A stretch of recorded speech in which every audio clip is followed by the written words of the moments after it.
Looks like we have Slicarius in the house. Maybe the real demons were the friends we made along the way. It's a dark thought. It's a dark, dark thought. Yeah. I really do need to get, like, a proper... I don't know. Would branding... Like, how do you... Like... Just use one of the death montages. Oh, gosh. Make a death montage and then use that as the intro? Hasn't someone already made a death montage? No. I mean, Grizz did a stream where he had a bunch of time-stamped things where he, like, went through one of my videos and, like... You just do that. Death. A death montage. Just clip that and then put that at the start of the stream. That should be at least 15 minutes worth of, like, content. Thanks. I'm just saying. Should I... by the way, hi, Cassandra. Should I do it, like, as, like, a Benny Hill theme? Yeah, it just sounds like a flopper for your stream. Don't use that term, please. Yes. Please don't use that term.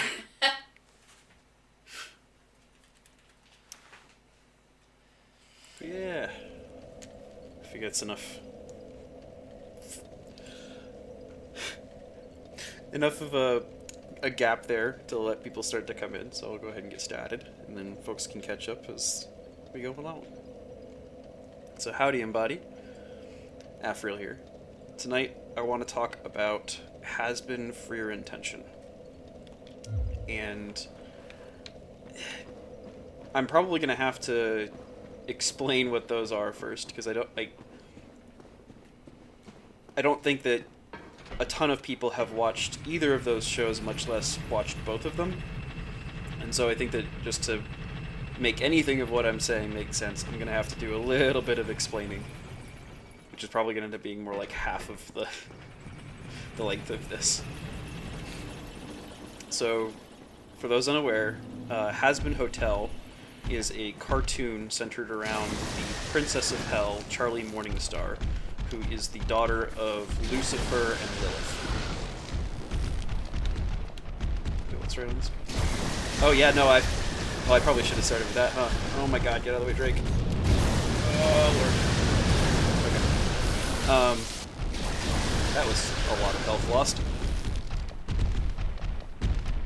I did some tweaking for this stream, which ended up being a lot more challenging than I thought it was going to be. Between trying to get the Ko-Fi link on and then the YouTube comments thing. Definitely a good thing that I tried to do that early, because what ended up happening... Oh, I need to change my rings. Thank you for reminding me, game.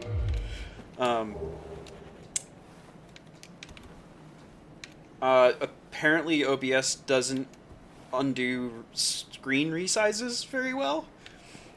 And so it ended up being a bit of a challenge to redo literally every box that's on the screen, which admittedly is not that many, but when you don't remember how exactly you did it in the first place, it can be a bit of a challenge. Come here. Swing. Grabs. I can go for backstab. Bottom. Even if you delete a comment, it lives on. We're always watching you, Wazowski. Or is that the right one, or should there be a different one there? Anyway. So, Charlie's the main character of Hazbin Hotel. And her whole thing is that there's a yearly extermination where the angels from heaven come down and they kill off a bunch of demons to prevent them from being quote-unquote overpopulated. And Charlie is a very empathetic individual, and she wants that to no longer be the case. And so her idea is that she wants to try and create a hotel that rehabilitates sinners, that she wants to call the Happy Hotel. And nobody, no demon, no angel, thinks that it is even maybe a little possible to do any rehabilitation of demons whatsoever. And so she just gets mocked and laughed at by literally everyone. And is it possible to rehabilitate sinners? Is it possible to redeem a demon? Who knows? You'll have to go watch the show. But yeah, no spoilers. Although I will give a brief watcher's note if you guys do end up wanting to go and watch it. It's gonna make a lot more sense if you watch the pilot first, but the pilot is not on Netflix with the rest of the series. So what you'll have to do is you'll have to go and switch out to the Jackie Split. You'll have to go to Vivzy, who is the creator, and her YouTube channel has the first episode on it, or the pilot episode. And the rest of the show will make a lot more sense if you watch that. Hey, Ghosty. Now go rest. Bait that guy. Want to come out? You want to come play? Maybe? I just don't want to play with you and your friend at the same time.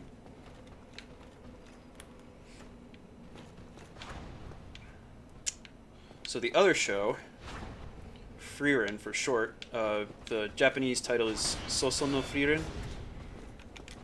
And I mention that because it actually is kind of a pun. The English titling translation is Frieren Beyond Journey's End, but it also can be translated as Frieren the Slayer, which ends up being like one of the episode titles, funnily enough. Come on, you. There we go. And it's a really good show for a bunch of reasons, but I think the one that I actually enjoy it the most for is that it really... Oh, that's rude. Oh, I can't block with one-handed. I have to block with it two-handed if I'm going to.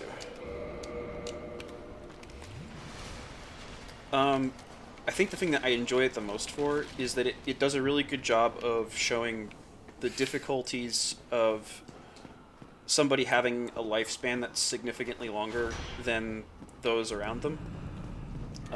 Better than I think it has been really shown in any other media. Like, Lord of the Rings talks about it, but a bit about it with the elves, but it doesn't, like, and it's like, they acknowledge it as a thing, but they don't really get into the nitty-gritty of, like, what that experience is actually like of watching the people around you that you care about grow old and die. And I think Frieren does a really, really good job of that. But the point that I'm interested in for this discussion is that in Frieren, the demons in that world are purely predatory, and they only learned speech in order to be able to deceive humans. Okay, we're going to want to cast Power Within. And we have a heater shield instead of a grass crest shield. And we need to dodge back whenever he starts to go do a spin and grab attack. Anything else I need to remember for this? Try and get in close quickly so he doesn't launch too many homing missiles. Hold block through it. Don't try and dodge it because it seems to not work very well. Try and get hits off quickly so that way we can kill one before the second one comes in. Alright. Remember, don't die. Very helpful, Slack. Very, very helpful.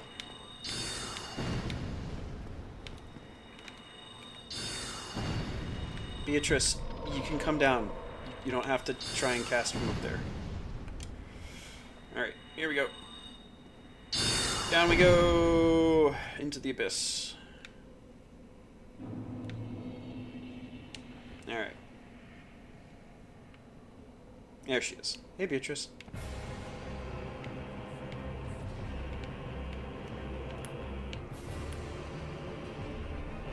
And he launches a homing missile first. We're gonna run into it, take the damage. I'm just gonna back up and take a sip of Estus. He's focusing Beatrice. He's gonna explode. Back up for that. Are you kidding me? That's... okay. He's focusing Beatrice. No, fuck. And now there's two of them.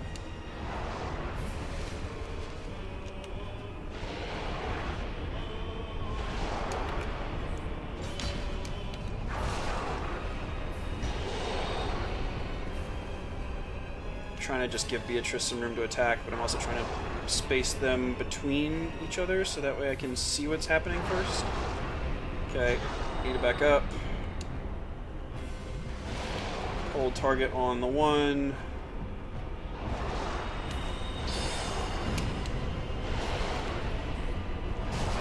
Oh man. I might just be dead. Yep, I'm dead. Well, Slack, unfortunately I couldn't take your advice.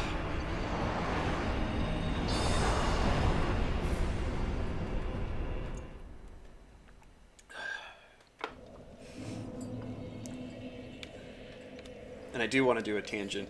Okay, let's see. I gotta unhollow myself. That felt like it went better than it was before. I got some hits in. It seems like trying to juggle aggro between me and Beatrice is kind of the way to approach it. I think. But to get back down there, we still have to go and kill a bunch of Dark Wraiths.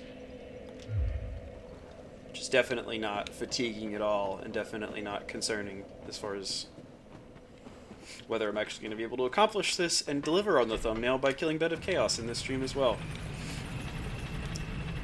We'll see, maybe I'll finish the Four Kings before I'm done with my, my ramblings. Sounds about right with the caster buddy, yeah. The problem is that I'm not super duper tanky, so I don't know, maybe, well, because she doesn't actually do much more than chip damage is the other issue. Like her DPS doesn't seem to be big enough for me to really justify being a sole tank and just trying to let her get as many casts off as possible. Or just like extra chip damage that it's worthwhile to have a pal for. So anyway, the tangent that I wanted to talk about. Set up for that. You a dead Drake. The tangent that I wanted to talk about was there is a comic artist slash culture commentator that I watch her videos sometimes named DanFan. Can I just kill you like that? Yes, I can. And she did a response video to a guy who had watched Frieren and was bug posting about the demons in it, which, for those who are unaware, bug posting is when somebody, or the origin of the term is people who were trying to defend the, not Formix. Formix is Under's game. I forget what they were called in Starship Troopers, but the bugs in Starship Troopers. And so if you have somebody who's trying to defend an enemy who is very clearly either evil or just not redeemable within the context of the story, it's referred to as bug posting, and then kind of exapted from there onto other franchises. The best way I can think of to explain it in a more general sense is it's the kind of person who would try and write a Wicked story, like in the Wizard of Oz sense, about somebody like Carl Panzram, trying to find some way of redeeming somebody who is just an evil, evil motherfucker. So, one of the things that she talks about is there's a piece of dialogue between two of the demons during the show, and it's one of the things that the bug poster commentator focuses on. I gotta focus on this guy first. There we go. And I actually have to explain the setup for this dialogue a little bit first. So, in the show, there's a part where Frieren and her associates are going into a town, and while they're going into this town, the town is trying to have some negotiations with the demons that are out at the gates.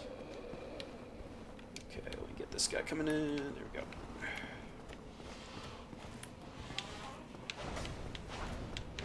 No, I don't want to deal with the ghosty too. Go away, please. There she goes. There we go. Much better.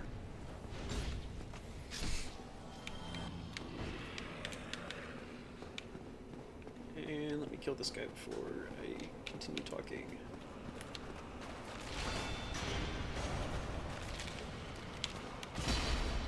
Please let me throw up a shield. God bless.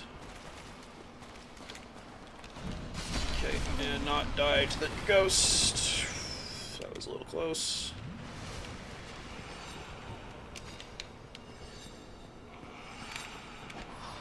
There we go, much better.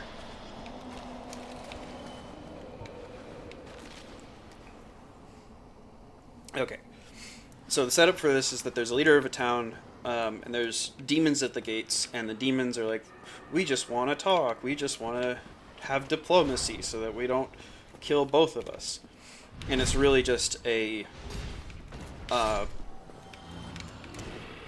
it's a bunch of lies to try and get them to lower their guard and disable their barriers that's protecting them from these demons. Oh, thank you, Ups. Oh, goodness. That was more just to put up as a test. It wasn't for you to just meet the goal right away.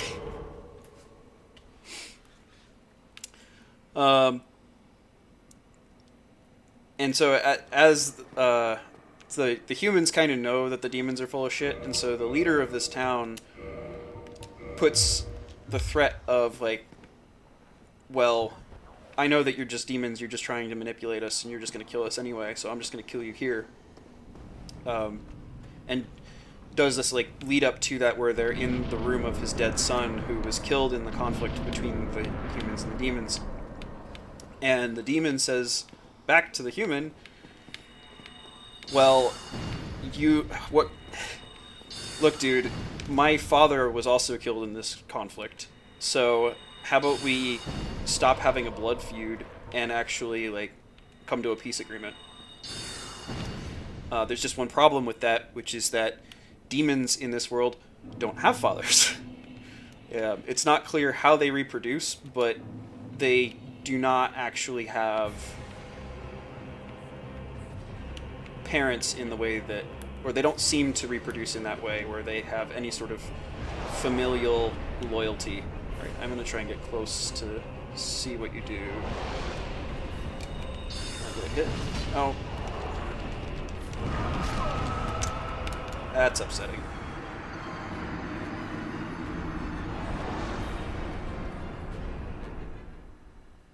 That's very upsetting. Well, at least I get to finish that particular part of the monologue. God bless. 7 more tries. At least with Beatrice. I don't know how much she's actually doing to contribute to this. Just a little frustrating. Okay. Like, Solaire definitely is the OG as far as summons go. Okay.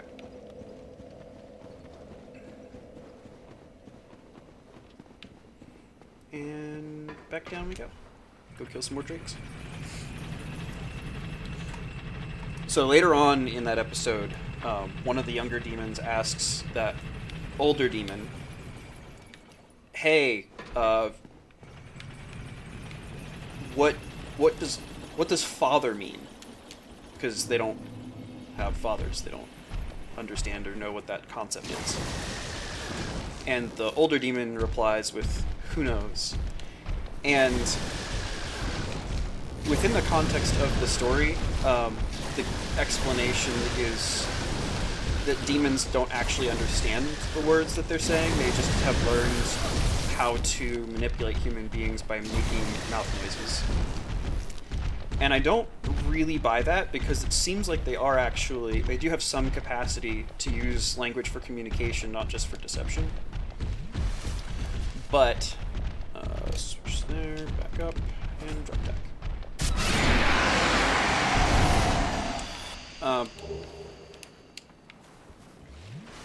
So there's kind of like two thoughts that I have as far as what the who knows line of dialogue could actually mean. Since they do actually seem to understand speech as a tool and not just as this arbitrary manipulation, but actually like having a level of understanding behind it. It's just the main purpose for it still being that manipulation. One is that it's just a missed opportunity of dialogue where there was something like the mangaka or whoever it was that was originally writing the story wanted to put a more thorough explanation in there, but for some reason or another it got cut out. I can definitely see that as a possibility. Geez, that was a little over risky by me. And then the other option that I could think of was that demons are so selfish and so untrusting even of one another that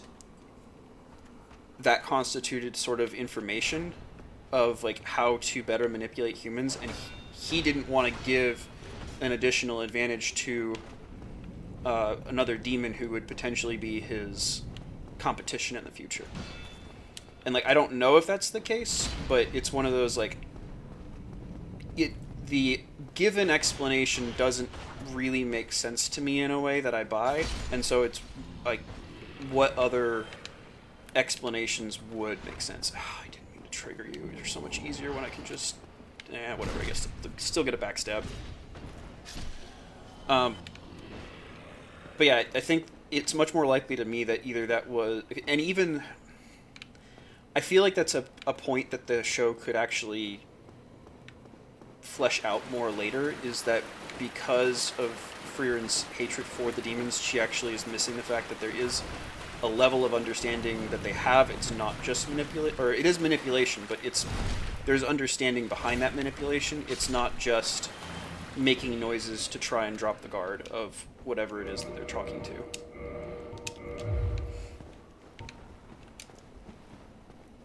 Yeah. Anyway, slash tangent. That's just something that has been on my mind for quite some time, and I wanted to share with somebody, at least.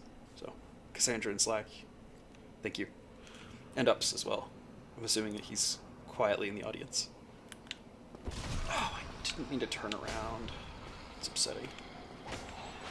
Nope. Now you're a dead bitch. Come on. Come say hello.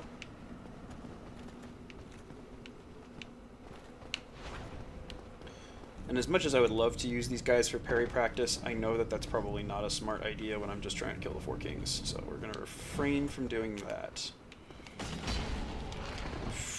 That was a little close.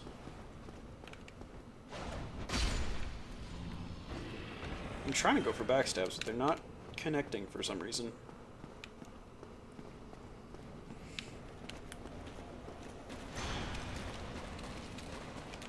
There we go.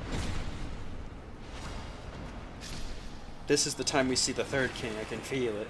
Well, I appreciate your confidence in me, Slack.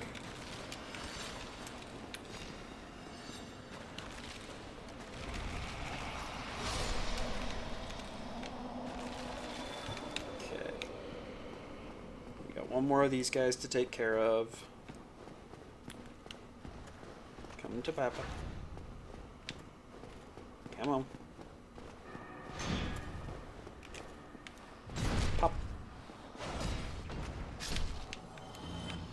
Apparently I'm not a very good chiropractor.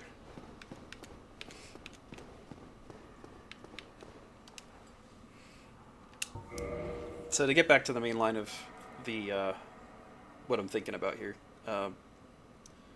In Frieren, demons are unequivocally evil, or at least at a bare minimum predatory and manipulative to the end of that predation.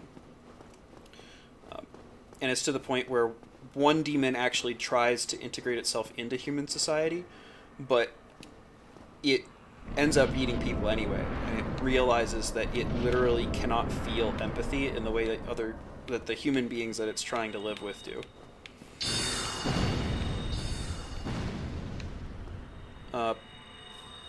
And then because Frieren is so long-lived, she sees all of the crap that the demons get up to, all of the manipulation that they engage in, and what inevitably happens every single time that you have a demon. Like, every single time they eat humans, there's just there's no deviation from that pattern for her. I'll take a sip before we get going here. Probably don't need to pick up the bloodstain, but you know what, I'll do it anyway.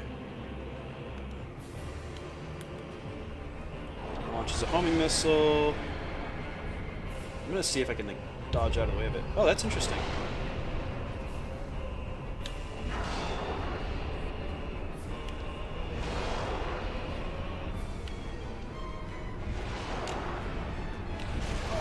That actually connected. That's kind of upsetting. Beatrice, can you please not be a paper thin weight? Okay, just attack him at all. Okay. Back up. Oh, he went for Beatrice instead? Oh, that's upsetting.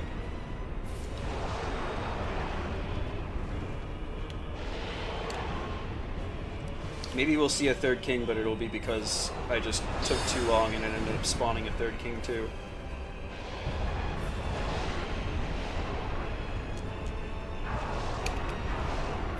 There's some damage.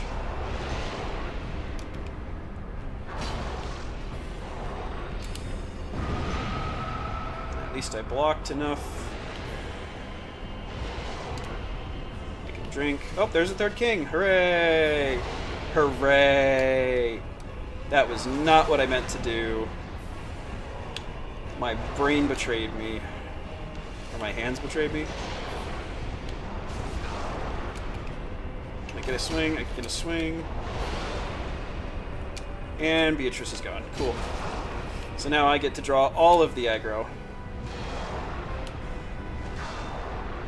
I need to back up and see where they're at. I need a sip, I need a drink, or I'm gonna die. Nope. Okay, well. I was out anyway.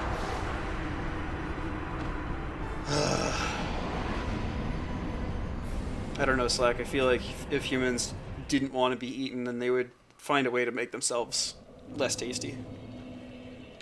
And good night, Buffs. Thanks for tuning in.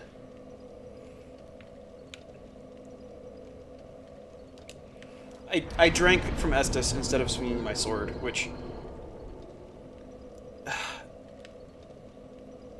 a deadly lack of aggression to a certain degree, yes. Because I meant to, like, well, at least in one spot. And I'm curious if I would have actually gotten through one of the kings if I had swung there. But, yeah, Beatrice... like, I don't even know if it's worth summoning Beatrice at this point. Howdy, Grizz. Because it just doesn't feel like she's doing enough damage to be worthwhile. But at the same time, like, what else am I going to do at this point? I already farmed the humanity. I might as well use her while I have the opportunity to do so.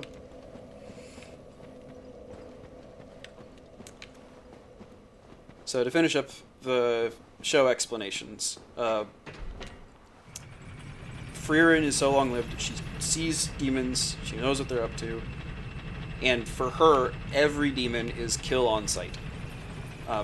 There's, in the same story arc as when the mayor is trying to have diplomacy with the demons, they walk into town not understanding that that's what was going on, and so they encounter the demons on the street, and Frieren believes that the people just don't realize that those are demons, and she immediately goes to attack them and ends up getting subdued by the town guard. Please. Oh my gosh. Great. Same thing happened last stream too. That's fucking fantastic. So what happens there is if I get caught on a drake's tail, they can like spin around and cause me to go off the cliff. Or at least get pinned up against the edge of the cliff and then eat a bunch of lightning, which is not really much better.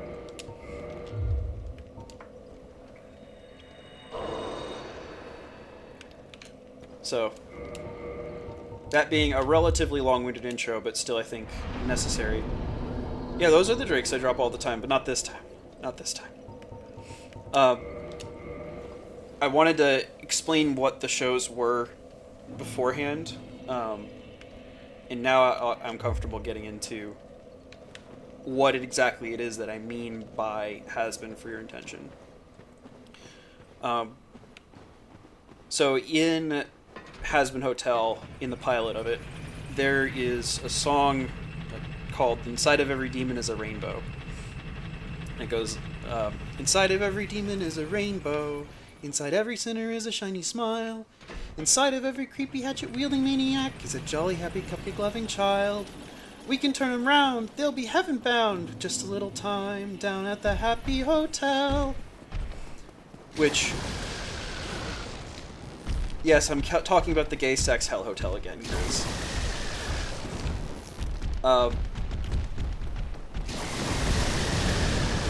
And I understand where Charlie's coming from with that she wants to believe in the goodness of, or the potential of goodness of everyone, even the demons that are the denizens of hell. She wants to believe that they can be good. And, like I was mentioning before, everyone sees that as foolish. The demons see it as foolish because they have no desire to change whatsoever. The angels see it as foolish because they know the demons have no desire to change whatsoever. And so it's this really, like, why are you even trying to bother to do this? Kind of an attitude that everybody has. But there's still that idea, right? Like, is there a possibility of redeeming a demon? Universalist demons, we got our own. Oh gosh, I should probably pay attention to what I'm doing, huh?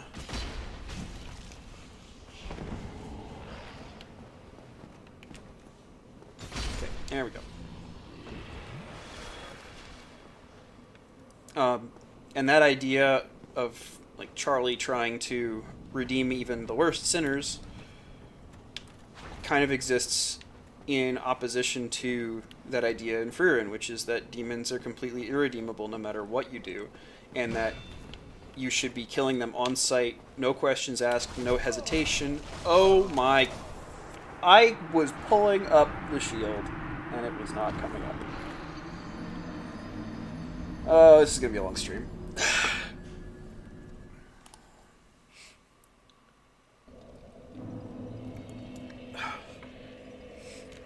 So then, that's kind of what I'm trying to get at with Hazbin for your intention, though, right? Is that you have this tension between, do you actually try and help? Do you actually try? It is definitely a skill issue. It's absolutely a skill issue, Slack.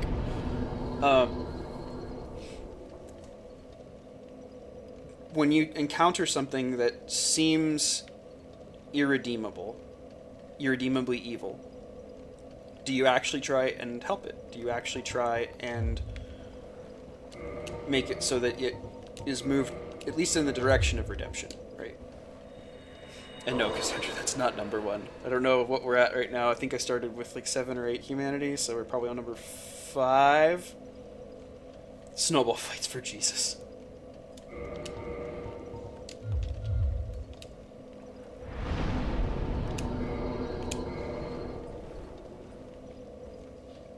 Yeah, when you encounter something that's irredeemably evil, can you try and help it, or do you just exterminate it?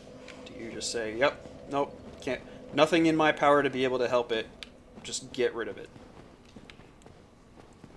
And I think that ends up depending on a lot of things. Howdy, Ron. Just got out of worship meeting, good timing.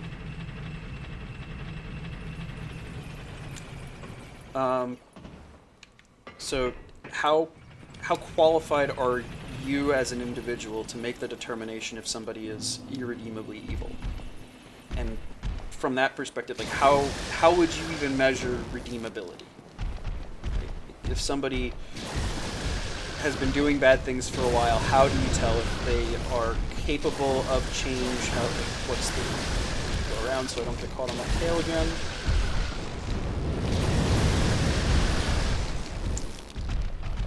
And is extermination the only option?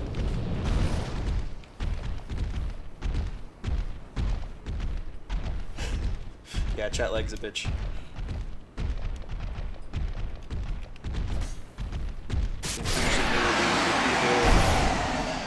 You get the fuck out, or stand back inside yourself and let the Holy Spirit drive. Yeah, I think that that's what you have to do to some degree, but I think also that there's a degree to which the Holy Spirit wants you to be a participant in that redemption process. That if you, it's kind of like, the way that I think about it is like if you're playing chess, like if the Holy Spirit was acting through you to play chess, just as a like completely off the wall example, it's going to do a lot better if you have a higher capacity within yourself to be able to play the game independent of it, because then it doesn't have to, like, it could just be feeding you moves, but especially with something that's more complex than chess, it can become very difficult very quickly for... Actually, here's a better analogy. Think of yourself like a meat Gundam, and that whatever the Holy Spirit's doing is like issuing commands to the meat Gundam. If you've already gotten a lot of the scripts and chained actions set up for that meat Gundam, it's going to be a lot easier for the pilot to hop in and actually like utilize it than if you were to just have the person jump it. Like, oh, I can't remember which Gundam it was. There's one of the Gundam series, I think it's Gundam UC, where there's a kid who jumps in and he just fucking programs the thing from the ground up, and it's completely unreasonable that he would be able to do that amount or that level of work. Can I not get stabbed in the back? Oh, great. Take a sip, and the ghost is gonna run away. Cool. Beautiful. You love to see it.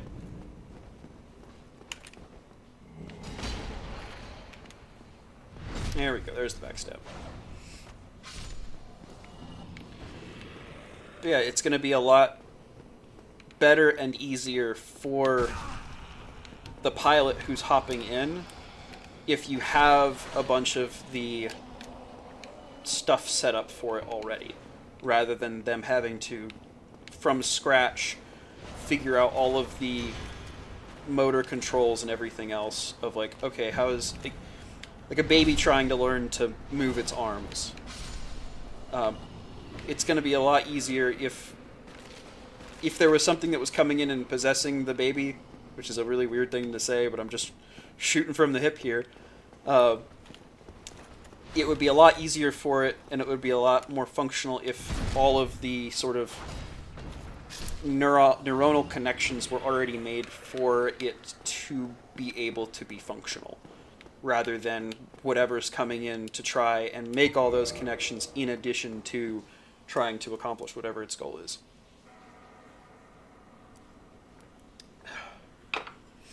And so to that end, I think it's important to not just Jesus take the wheel it every single time. I don't know what the threshold for that is, and I don't know what the expectation of God or Jesus or what have you is as far as that goes. And I don't know. Like, I'm definitely not qualified to say what that is. But I really don't even have an idea of like where to begin with something like that.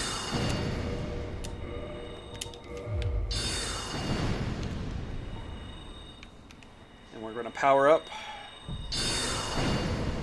And Geronimo! Correct, Slack. One cannot be a leaf on the wind without first being an expert pilot. If the Holy Spirit decides we're just not going to focus. I will read that after I'm done with this. Sorry, Grizz.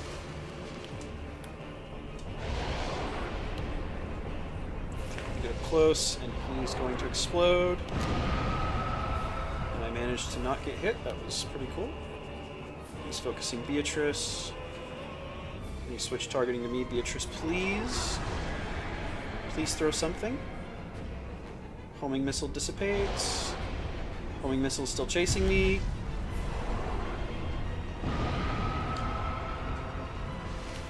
Okay, so it didn't dissipate the last time, it just hit Beatrice instead of me.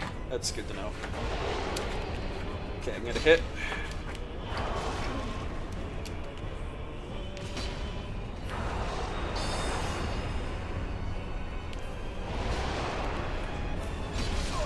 And I didn't think he was going to swing twice, so I took a swing and I died. Question I have for you. If the Holy Spirit decides to righteous vengeance something through you, is resisting blasphemy against it? Ooh. That's a hell of a question.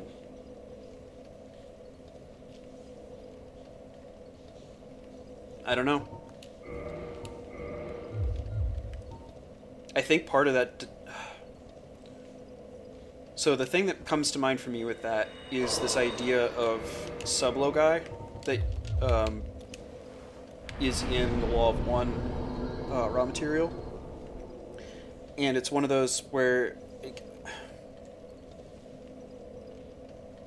I think that if you were to not listen, if you were to say, no, I'm going to do my own thing, even though you're telling me that this thing needs to die, that at some level it actually wants you to do that because it needs you to learn how to discern the differences there. And there may very well be a case that it's going to cause a lot of harm, it's going to cause a lot of suffering for you to resist that, but how much more harm and suffering is it going to cause if that Holy Spirit can't rely on you to be the conduit that it needs you to be in really critical moments?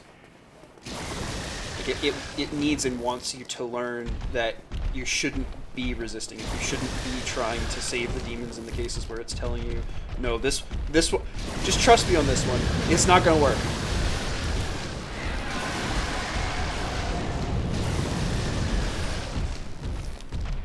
I'm sorry, Cassandra, I didn't mean to ruin your day. Meat Gundam is just too perfect of an analogy. And I'm glad that I completed yours with that slack. Problem is, he almost never takes the wheel. Let's not fake it till you make it real. Make it deal, yeah. Yeah, and I think that's the other part of it too, is like, are there instances, like, well actually, here's a question then. What if you're, like, in the Matrix analogy that you pull up, Grizz, you're not an agent, but you're somebody who has the agent's number, and so you can give them a buzz if you're noticing, oh hey, there's some suspicious behavior by these individuals.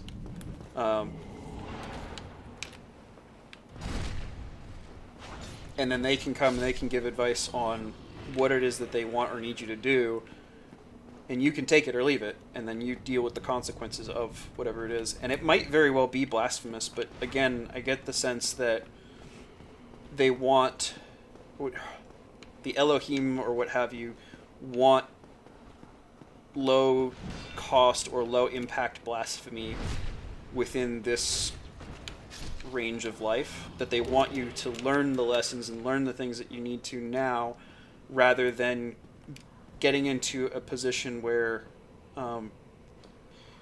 by failing to obey, and not like obey in like a blind sense, but obey in the sense of like, no, I agree and I think this is what needs to be done, that it would cause a lot more problems, a lot more harm, a lot more damage. But you have to learn that for yourself first. You can't just, like, they don't want blind trust. They don't want blind faith, is the impression I get. They want you to know this is why They want you to know the right action, but they want you to know why that action is the right action too. So that way, when it comes down to it, there's no hesitation. And in fact, it's more like two partners in a dance rather than. Oh, that's just rude. It came out of the floor. I'm used to you coming out of the wall. Okay, so it was a different one. It's interesting. Oh. You a dead ghost.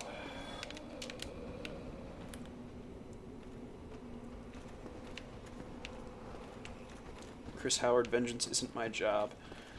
It's not mine either. Vengeance is mine, saith the Lord. But it's one of those, like, oh man, can I roll, please? Oh man, that was really close. And I died. Good job, me. Good job.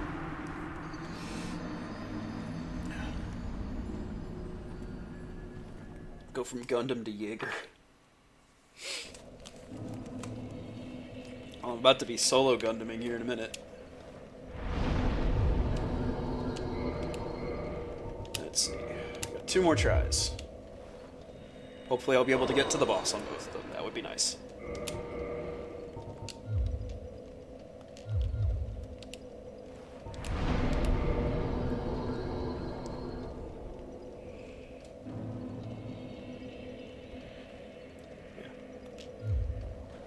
Partners in a dance sounds about right. Yep. And just a couple other thoughts before I open it up for folks to come on. I think that extermination isn't always the only option, especially as far as this life goes, and that incarceration might be the correct answer in some cases. But the question then becomes, is incarceration actually capable of rehabilitating people, or is that just a waste of time and you should just take out the trash when the taken's good? And I don't personally think that that's the case, but I think it is a question that you have to ask, and you have to ask seriously. Get past these guys first. Don't put yourself down for dying, that's my choice. Okay, Ron. Okay.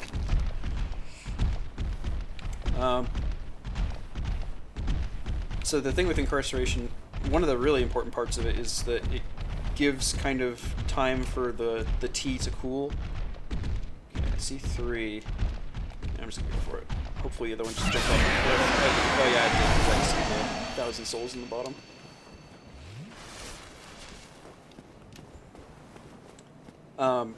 So rather than just having somebody have a problem in the heat of passion, gives them a chance to cool off and then realize and repent for whatever bad thing that was they did. And then another important thing I think with that is that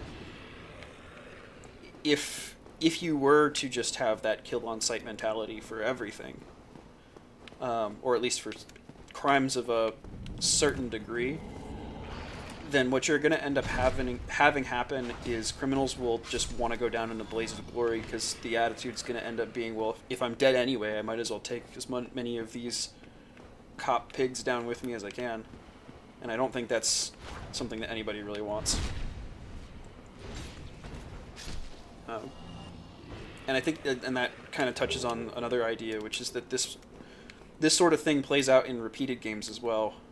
Across people and across time, where it's not just about how you treat a single sinner, a single person who is a criminal. It's how the system, or how the people within the system, engage with that bad behavior over a long period of time and over a lot of different individuals. Focus on this guy. And from that frame, 0 and 1 end up being very, very special numbers, where if nobody can be redeemed, then nobody's going to even try. But if at least one person can be redeemed, then maybe it's worthwhile. Maybe it's worth giving it a shot, even if it's difficult, even if it's going to be challenging or hazardous, that it might be worthwhile.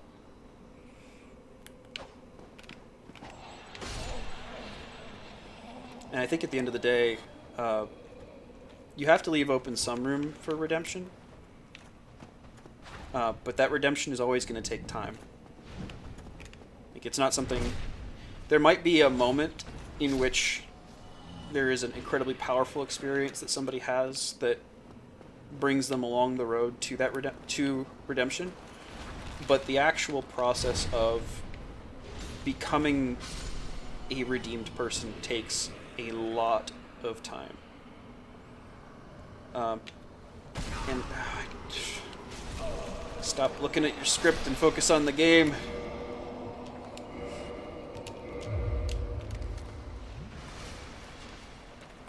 And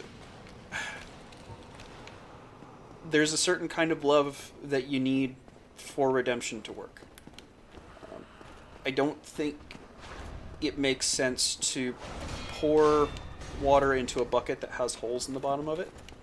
And I think that that's what a lot of people foolishly do when they're dealing with somebody who is recalcitrant, who is a sinner who doesn't want to change, is they're just pouring water and pouring water and pouring water into this bucket that has holes in the bottom of it.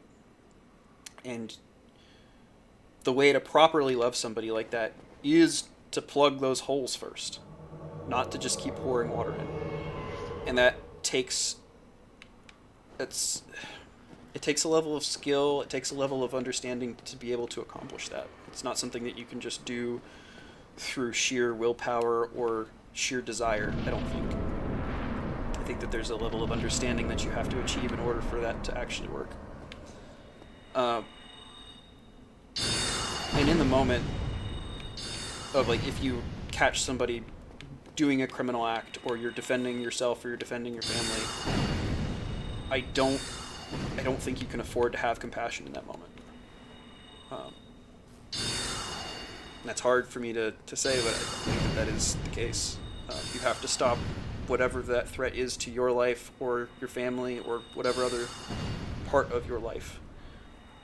But I think if you can, that you can try to scare them off, at least in a way that won't bring something worse onto you or your family, because there's definitely cases where just by chasing them away, it'll be worse later.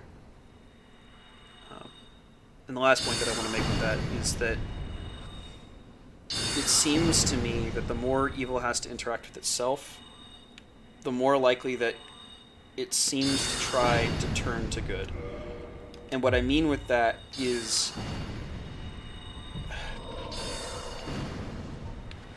it seems like if evil has to fight against itself, rather than just being able to take advantage of the good,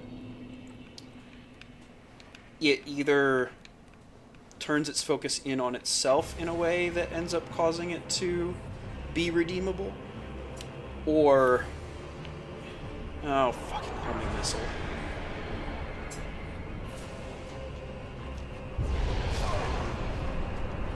And I rolled, and it hit me in the middle of the rolling animation. Cinema. Pure Kino right here. But yeah, that... and maybe that's the universe trying to tell me that that is a load of crap, Ryan. There's a load of crap.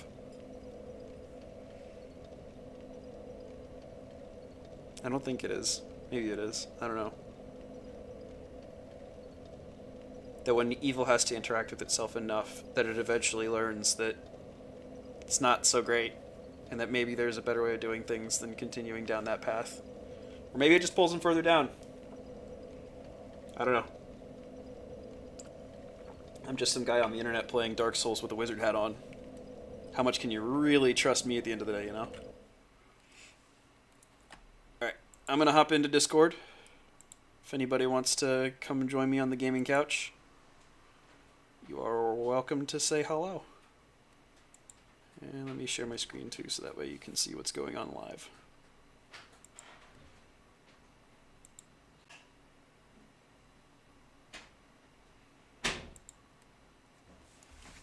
Alright. Ugh.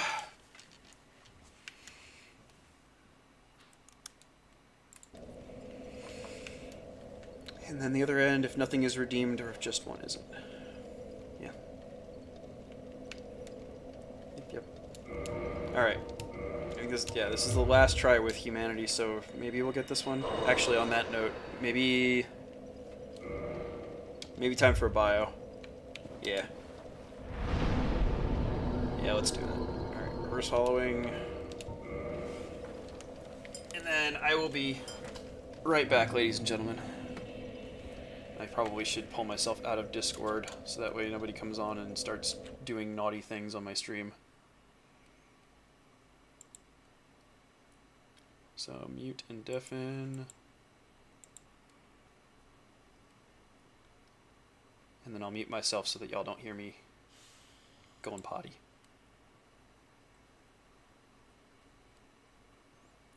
Play branding! Play branding!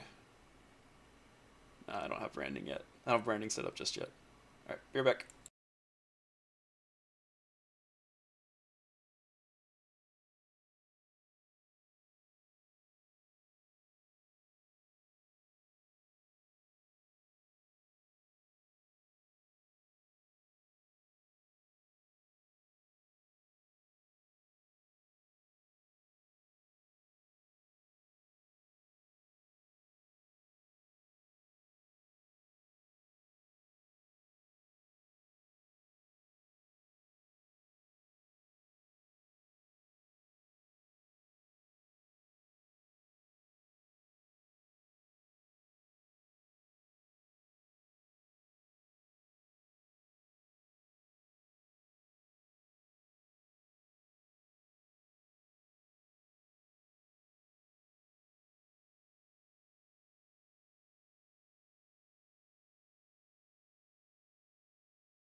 And we're back.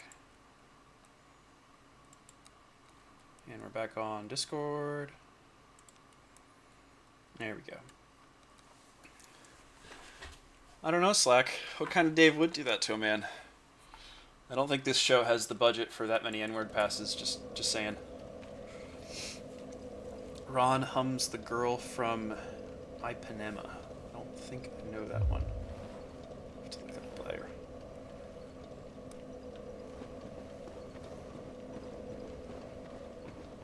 Folding laundry. Well, I'm glad that I can keep you company and keep something going in your ear to keep your mind off of it. Because I know that helps with that kind of chore.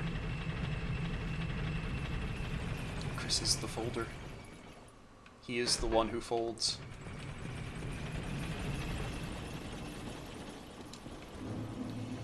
Alright. Let's at least get to the boss. Let's just do that first. I should probably have this up in a way that I can see Discord rather than just StreamYard or OBS. Oh! Drake jumped off the cliff. Ipanema. The girl from Ipanema.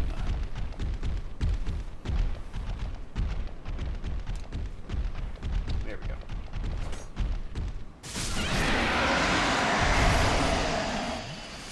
It's never not satisfying to do that. Oh, I should have gotten water while I was up. Rat farts.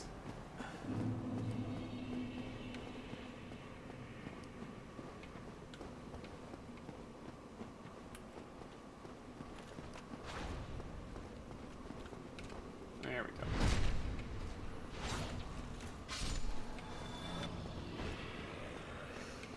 Will this be the one?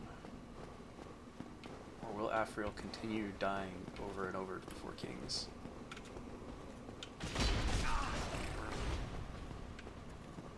Or not even to the Four Kings, but just the enemies leading up to it.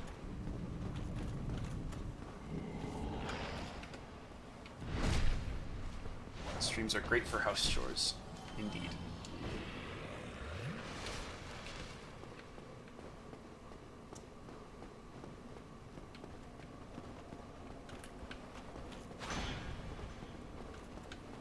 I've been wanting to catch McMo's streams more, especially, like, I have limited availability as far as trying to catch stuff during the week, just because I'm usually at work when people are streaming. And so I'm more available on the weekends, but especially on Saturday, doing Defense Against the Dark Arts discussion with Mills and Ups, and then just getting prepped for this stream, and then also being a little bit, well, I don't know if slothful is quite the right word, but usually taking a nap after doing Defense Against the Dark Arts discussions means that even if I wanted to catch the tail end of McMo's streams, I would be napping instead.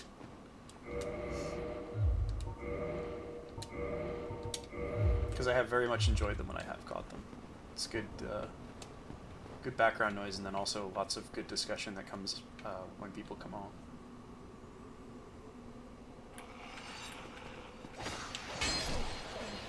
Okay, and then I should have my other friend coming to say hello. Yes, there you are. Come in. Come on, good friend. Come on.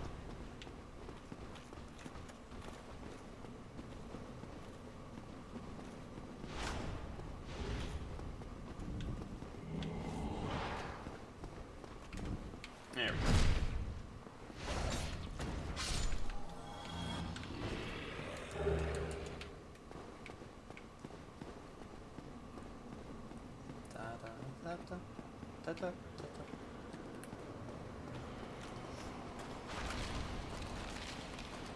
I would at least like to get past the Four Kings. Even if I don't get to Bed of Chaos, I really want to get past the Four Kings. This is kind of frustrating.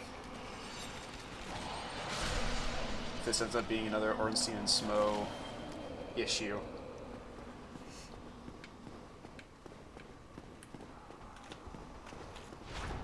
I mean, we are only 1 hour in so far, so maybe it'll be fine.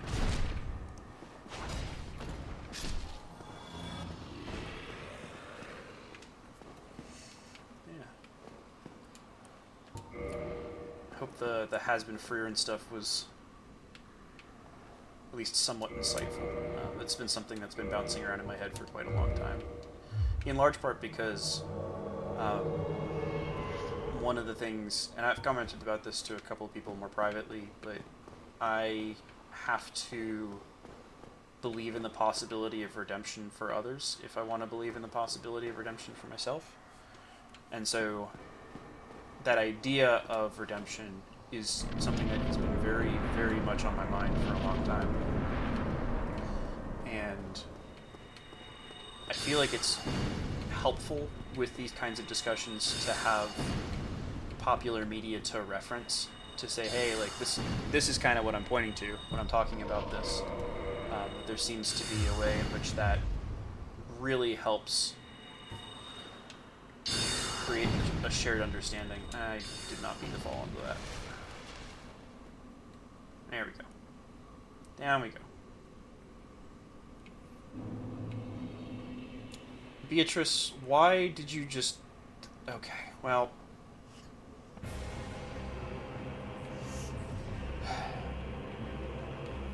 We're gonna give it our best shot.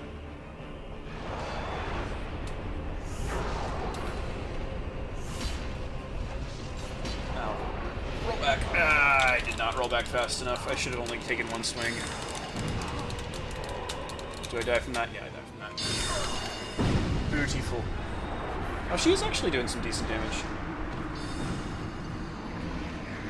Well, unfortunately, I won't have her with me for the next run. So we'll see if I can just get in and get her done.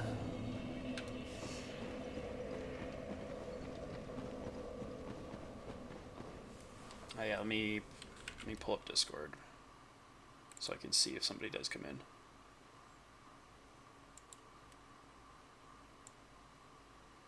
There we go.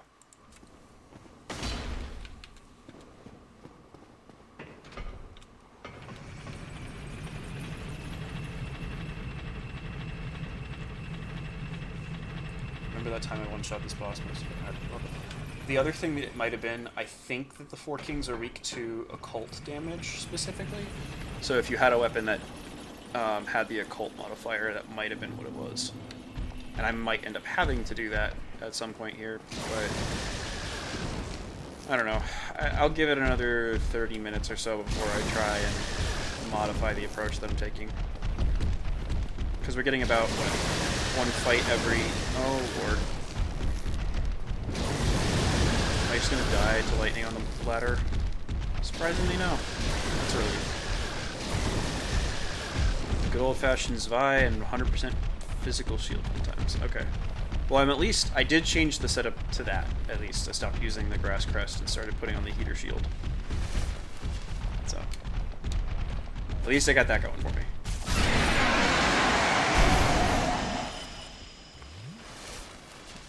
I might actually pause to go get water.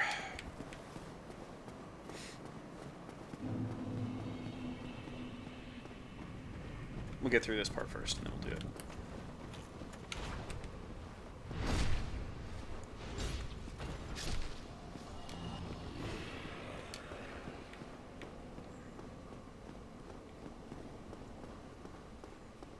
Just got home. What do you miss?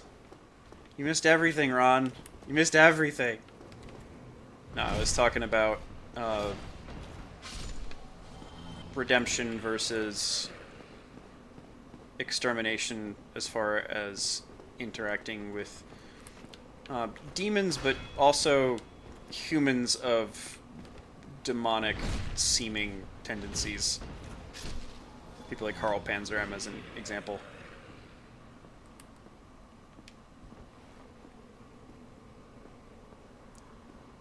And while I have to believe in the possibility of redemption for everyone and everything, I also think that it's not really something that you should be going for in a lot of cases. That the Frieren approach of see a demon, get rid of a demon is probably a lot safer and a lot... It's... You're going to be right 99% of the time. There's not going to be many instances when you could have effected redemption in those kinds of cases.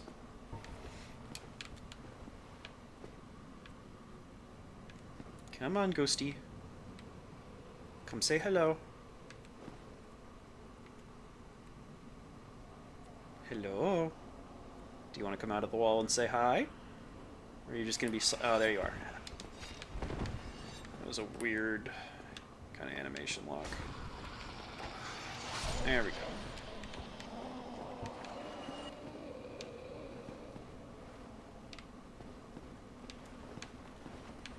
Yeah, I don't know why the second ghost doesn't consistently come through there. It's kind of a weird thing. Oh, that was a bad... That was bad. That was very bad.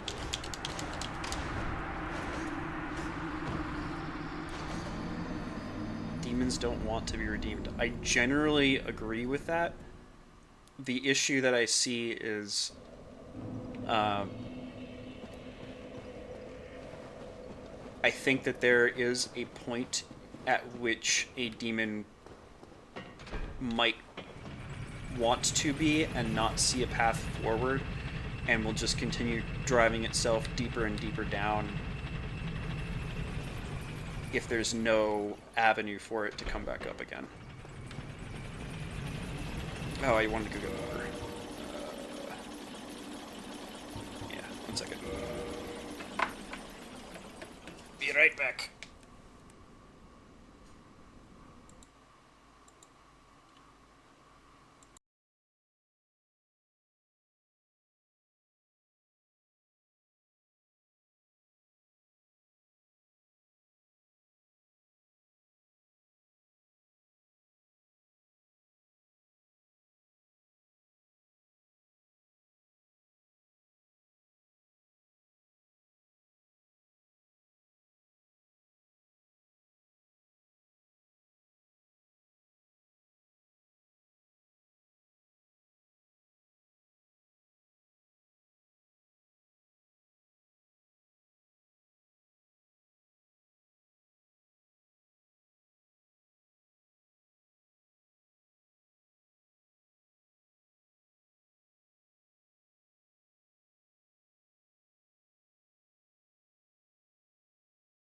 Message retracted.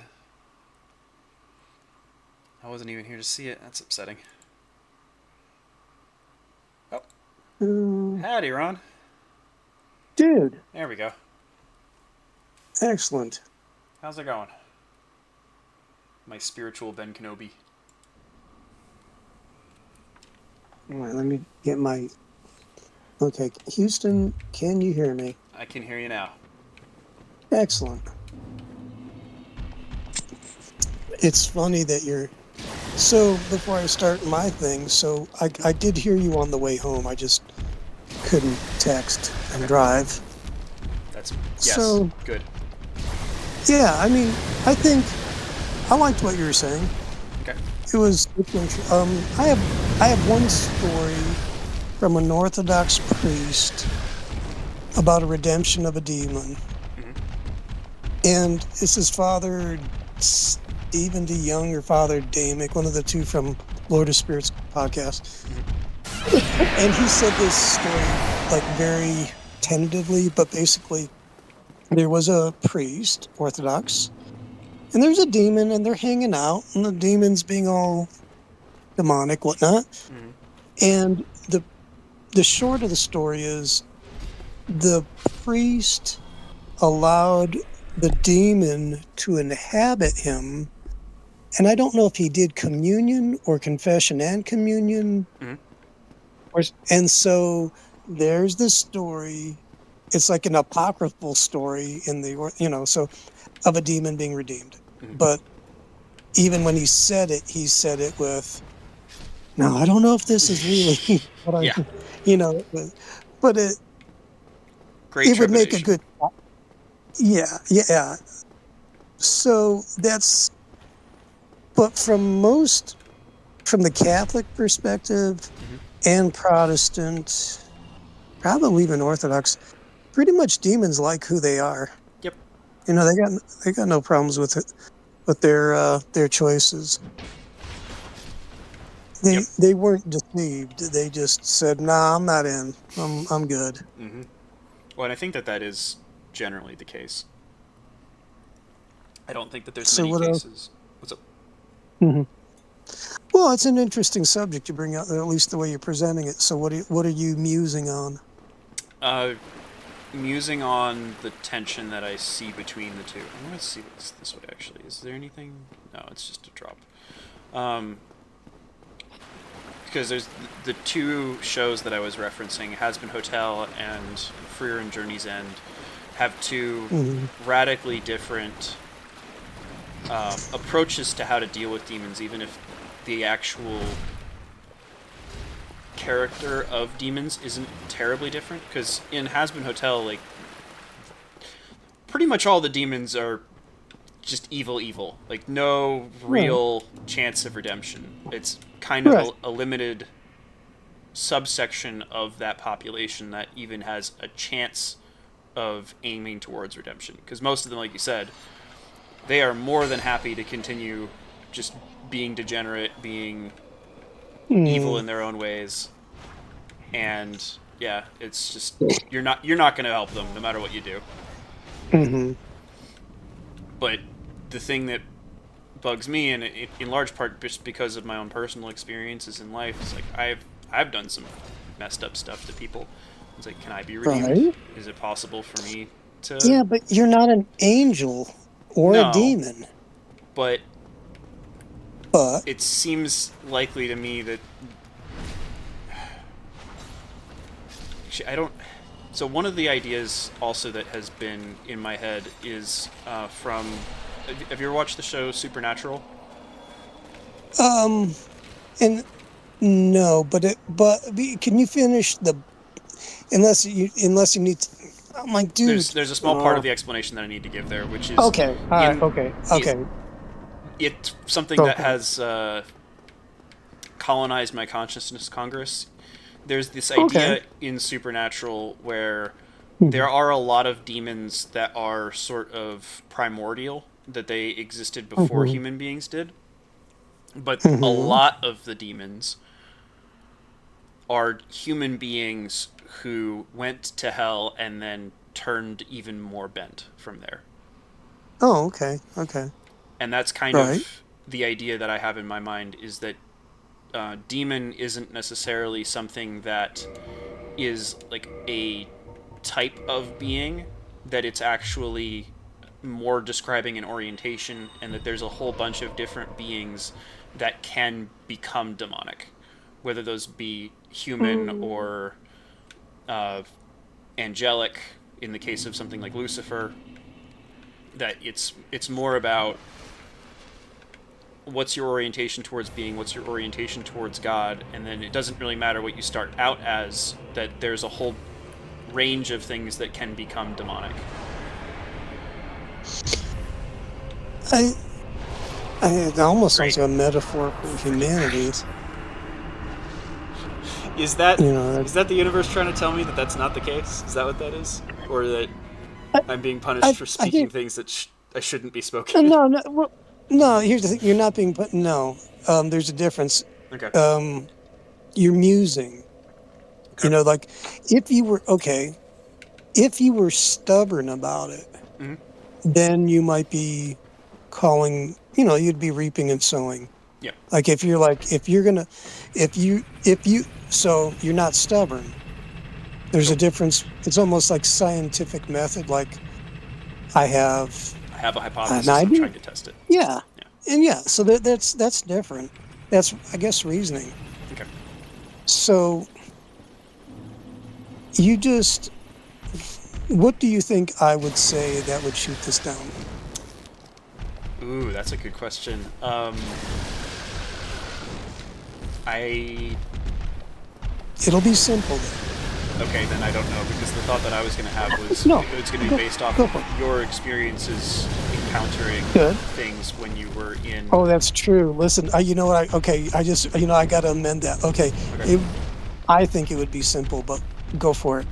Yeah, just that the times that you had experiences with the not so great stuff while you were in more of your new age mode, that was going to play into your answer. But as far as like what that Yes. actually looks like, I don't know. Well, actually, so you're right. Okay. Because I just realized my simple answer is because of experience. Mm-hmm. And so I guess I could say, having tested your hypothesis, I'd be like, hell no. Okay. What tests of my hypothesis give Well, you not just the confidence, but y- like the almost astounded yeah. at the proposition? Yeah. I think because it's subjective in me giving it to you, Mhm. but objective in me experiencing it. Yep. So there's the disconnect. As far as okay, because I guess I'll throw it out. I'll dump it hard. Okay. When I did drugs, hallucinogenics, it invited critters into my experience, into my mind, and Yep. um, and then it was always bad. Mhm. Even the good times, looking back on it, there was a poison feeling to it or a dirtiness to it. It wasn't clean. Now, before I met Christ and the other guys and the other team, Mhm. I didn't know any better. Mhm. And I thought that's what life was, and I was pretty happy knowing the bad guys. Because if you don't know there's good guys, all you got is like, okay, if this is as good as it gets, cool. At least I'm knowing something about the supernatural. Mhm. They never changed, ever, in my life and in. I got to be careful when I say that, in the lives of people that I was around, because I don't know their experience, but I'll just say, No, I think that that's probably accurate. That there's okay.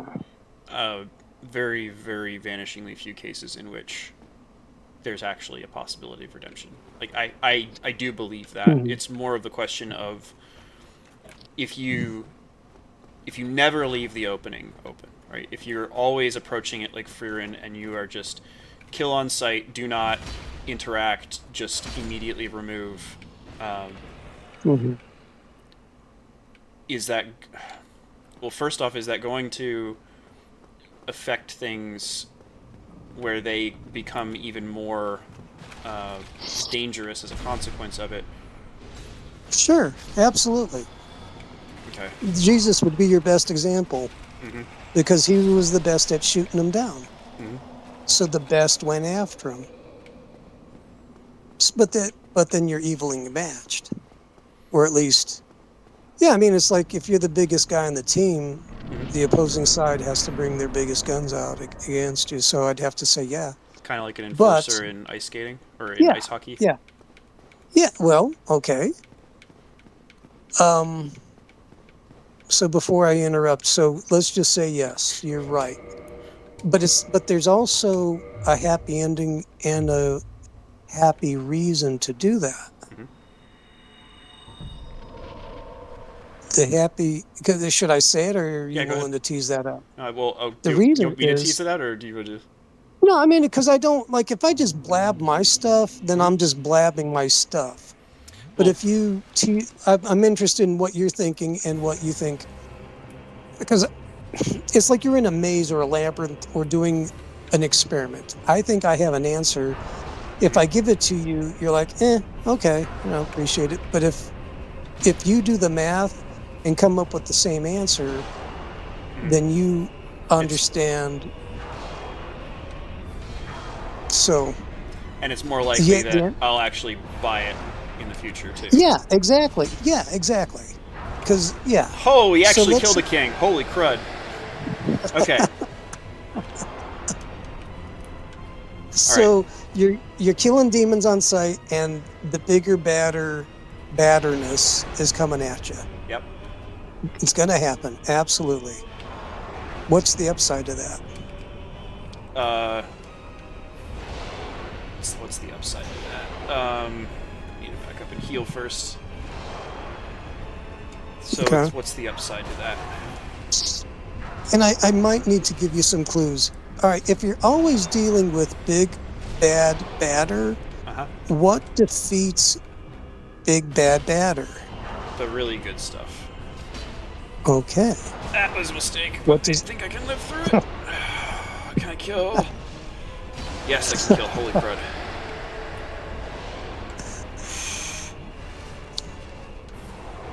Okay, he's gonna throw a homing missile at me. I tank it. I should back up and heal rather than going in.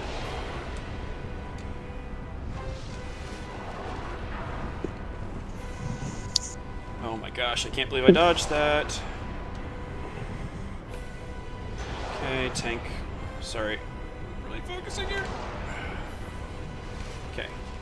Back to full.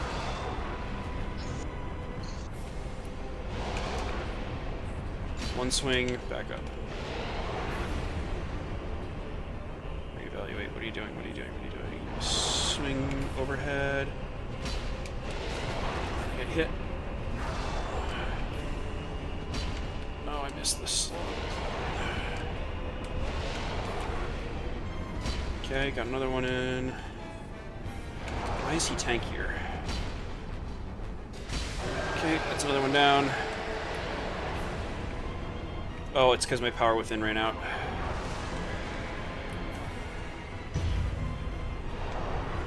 Okay, I'm gonna drink one more time. Top off before I go in on this. Come on. Come on. Oh, and we see a fifth king too. That's great. Two swings, shield. Ha!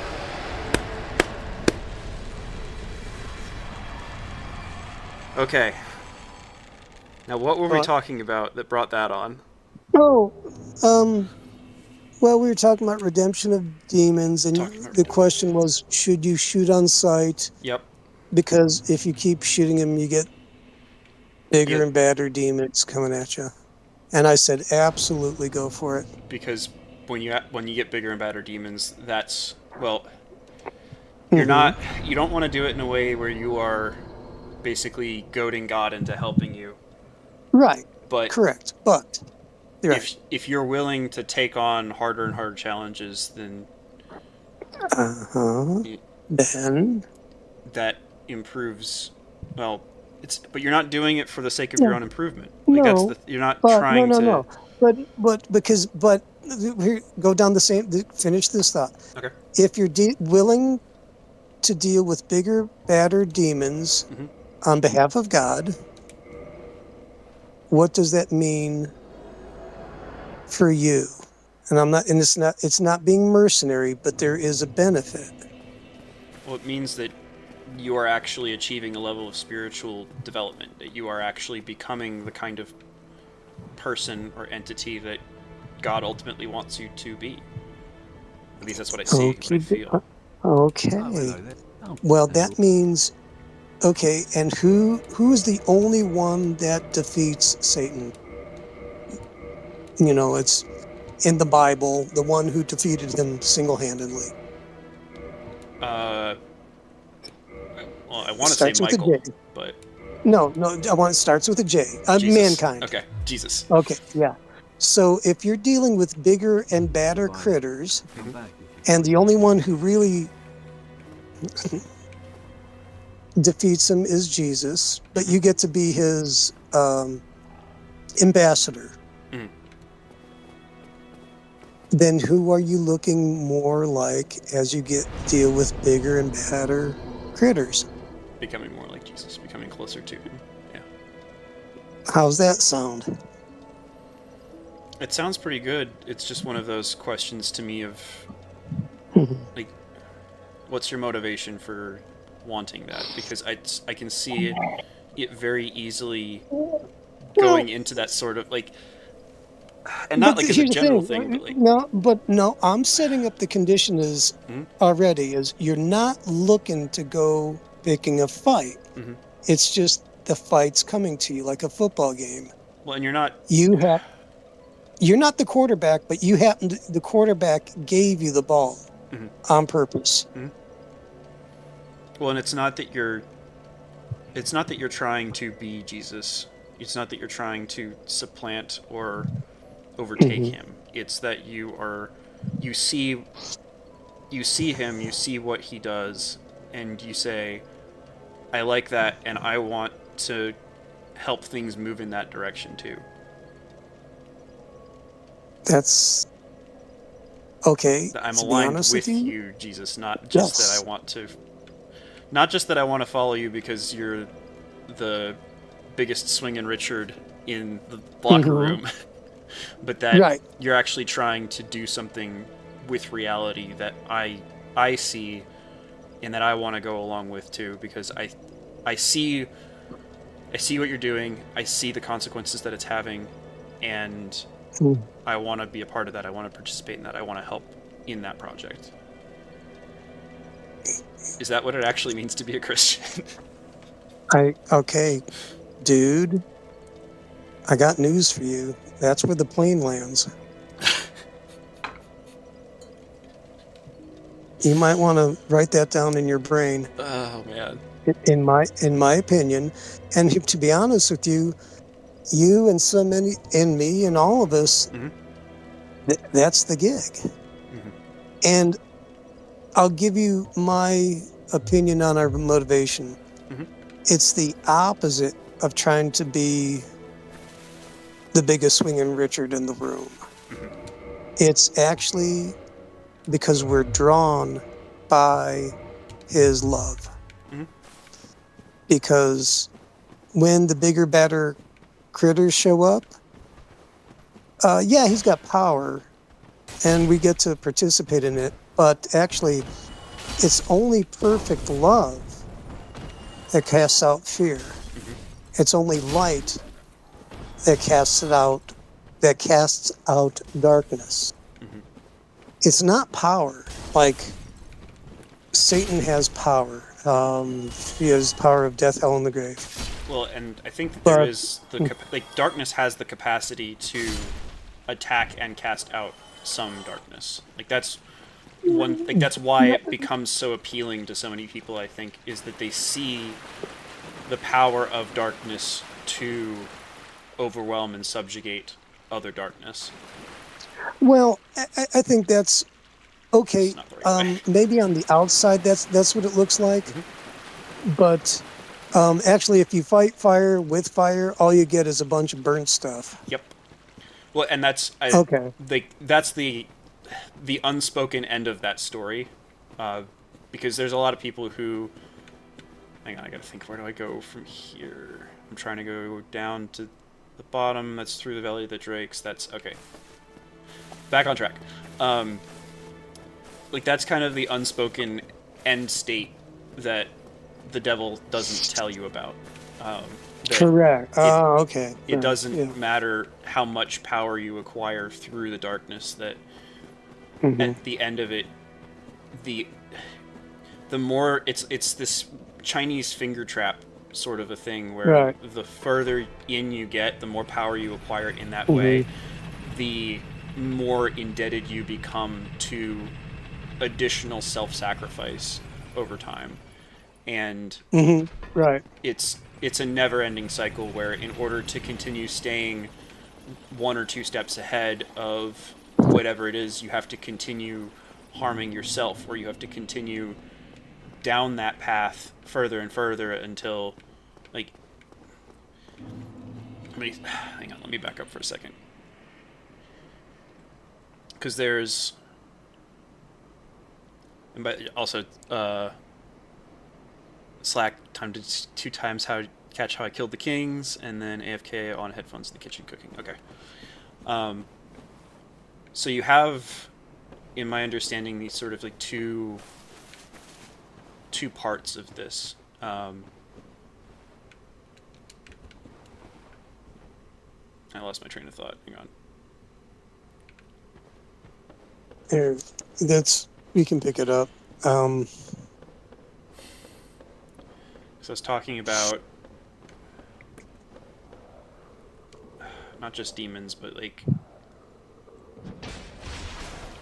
It's a downward spiral. it's a downward spiral. There we go.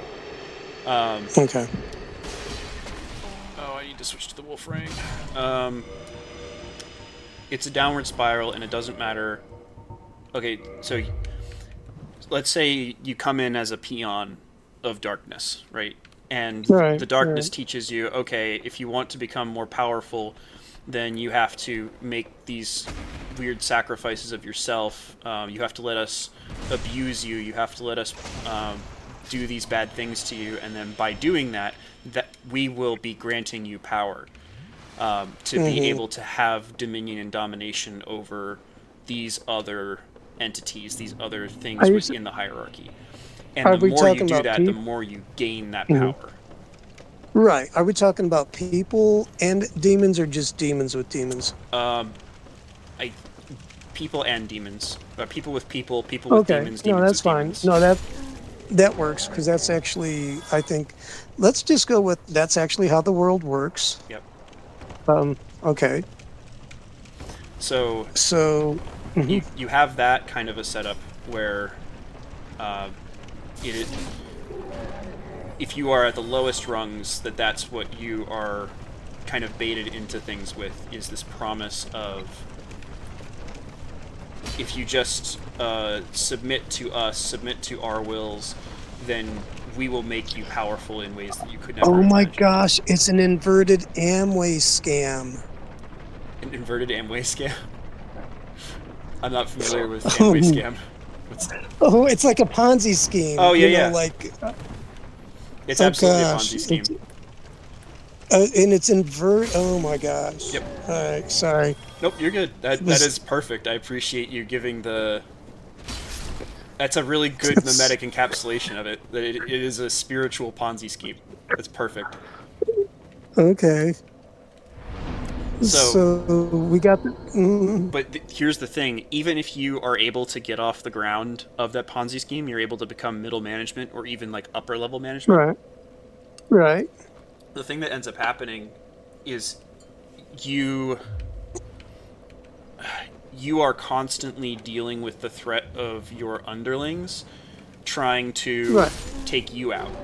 And so, like, Sure. you think that by acquiring power that you will solve your problems, but all you're actually doing is introducing a new set of problems, and those ones are actually even more hazardous and even more treacherous to deal with. And so you have to be... Oh my gosh, I just realized something. What's that? The better you get at being bad, the more you got to deal with God. Yeah. Although I'm curious to hear how you specifically mean that. I agree with the sentiment, but I'm Well, curious how you mean okay. it. So you become a bigger, badder demon. Mhm. That means you got to go up the food chain. Yep. You're going to go from Mary Magdalene, who had a couple demons, and you're going to whoop on her for a while. Mhm. But then, and you'll be like, oh, I got Mary Magdalene. But the problem is then she meets Jesus, and whammo, you get booted out. And let's say you get, and let's say you win, you beat Mary Magdalene, you might accidentally get forced into a cage match with Michael. Let's say you're the Prince of Persia. You're the principality that is interfering with the message that is going to Daniel. And you're like, look there's a message of Daniel and I've got it. And he can't get it. Nah, nah, nah, nah, nah. And then all of a sudden, Michael shows up. Michael or Gabriel, one of the two. One of the messengers. And you get smoked. And, so, and then let's say you're not that. Let's say you're Satan and you're above, the demon that messed with Mary Magdalene. You're above the demon that lost to Michael. Yep. That means you're going to meet Jesus, mano a mano. That he's the one you're going to have to fight. Yeah. Yeah. That's good. So that's real good. That's kind of hilarious. So the higher you go up that food chain, like, you're going to be getting a whooping that's going to go, we're going to go pro here in a second. And, so you would be meeting, you're going to be meeting somebody, so the dark, and the thing is that what I've heard exorcists talk about and theologians is, and I think even C.S. Lewis, it's that downward spiral. It's that you start off as an angel, Lucifer, then you fall and you become Satan, and it's an eternal degeneration. Which is just, I don't even know where to go with that, except it's just bad and badder. Well, because there is no bottom, right? There's no right, exactly. bottom. Yeah, it's infinite. Because you are a created being. Everybody except God is a created being. So you're getting away from your original value, always and forever. That sucks. Well, and it's especially sucky because there's a level of self-deception involved with it too, where you are just continually deceiving yourself into believing that, and that this is something that I got from Screwtape and actually mentioned when I was talking with Upson Mills earlier today. There's this idea in the Screwtape letters where I can't remember the name of the guy who's the protagonist. Anyway, he's talking about how to try and get this correct. So this guy is on aggro until you grab something, and then you have to wait for him to throw lava, and then you run away, and then you can just tap him on the hand, and he falls off a cliff. So, we'll hopefully do this correctly. All right. Yeah, let me just focus on this for a second. Okay. Pillage the corpse, ceaseless discharge. He throws lava, and then we run. And then we run. As fast as we can. Run away. Ta-da! So the belief of evil is that good and evil are symmetrical, that they are equivalent in some fundamental way, and that the only real difference is that they are just on opposite sides from one another. And that God and Jesus are devourers in much the same way that they are, that they just are approaching that in a different way. I need that to be okay. Wait a second. Rewind that one just and play that in slow motion for me. A little, like 75% speed. So the belief of evil is that good is not actually good. That it is just a symmetric opposition to evil that is trying to accomplish the same things as evil is. Can I interrupt that? Yes. Okay, so what I've heard is what ticked off Lucifer and 1/3 of the angels is that they would have to bow down to a meat sack. Yeah, that too. Okay, so at least, so I'll give you because it's not symmetrical. No. It was, there was, they're groovy beings. They really liked themselves, and they were pretty cool with the status quo until the meat sack scenario was introduced, that they would be, let me do this right, because I don't feel comfortable. I'm trying to be. They just didn't like. Because that just made me think of something crazy that I. All right, go for it. Because what you got? What if it turns out that we are the angels and that AI are the meat sacks in a parallelogy? Wait a second. No, that's entertaining, but I didn't. Okay, 75% speed. What? Yep. Okay, go for it. What if the angels were sort of these predecessor beings that had to exist in order for human beings to be formed, and a big part of the natural progression of things is that you have beings like this progression of beings into more advanced, or not more advanced life, but like something further along some progression. And so in the same way, are we talking about us or them? I'm talking about them to us first. So you had the progression from angel to human being. Oh my gosh, I one-shot a Capra Demon. There was a progression from them to us, and what if there is another progression on the horizon right now, where we are developing things that are maybe not more advanced than ourselves in the same way, but at least like that we are sort of the angels calling forth or helping God to call forth humans, but just like one step down. Are you talking about AI? Yep. Okay, now that's actually that's an absolute 100%. Heck no. Okay. That's like Dr. Frankenstein. Please put the scissors away. That's just like, gosh. Next time I catch someone trying to make a time machine. Oh man, that's rude. Okay, maybe that's me putting it would, and again, this is just me kind of like throwing stuff out there, because that was just an interesting thought of like, if there is progression from angel to human, is there then progression from human to something further down the line? But here's the thing, to give you some credit to that, now there was angels first created, and then us. Yep.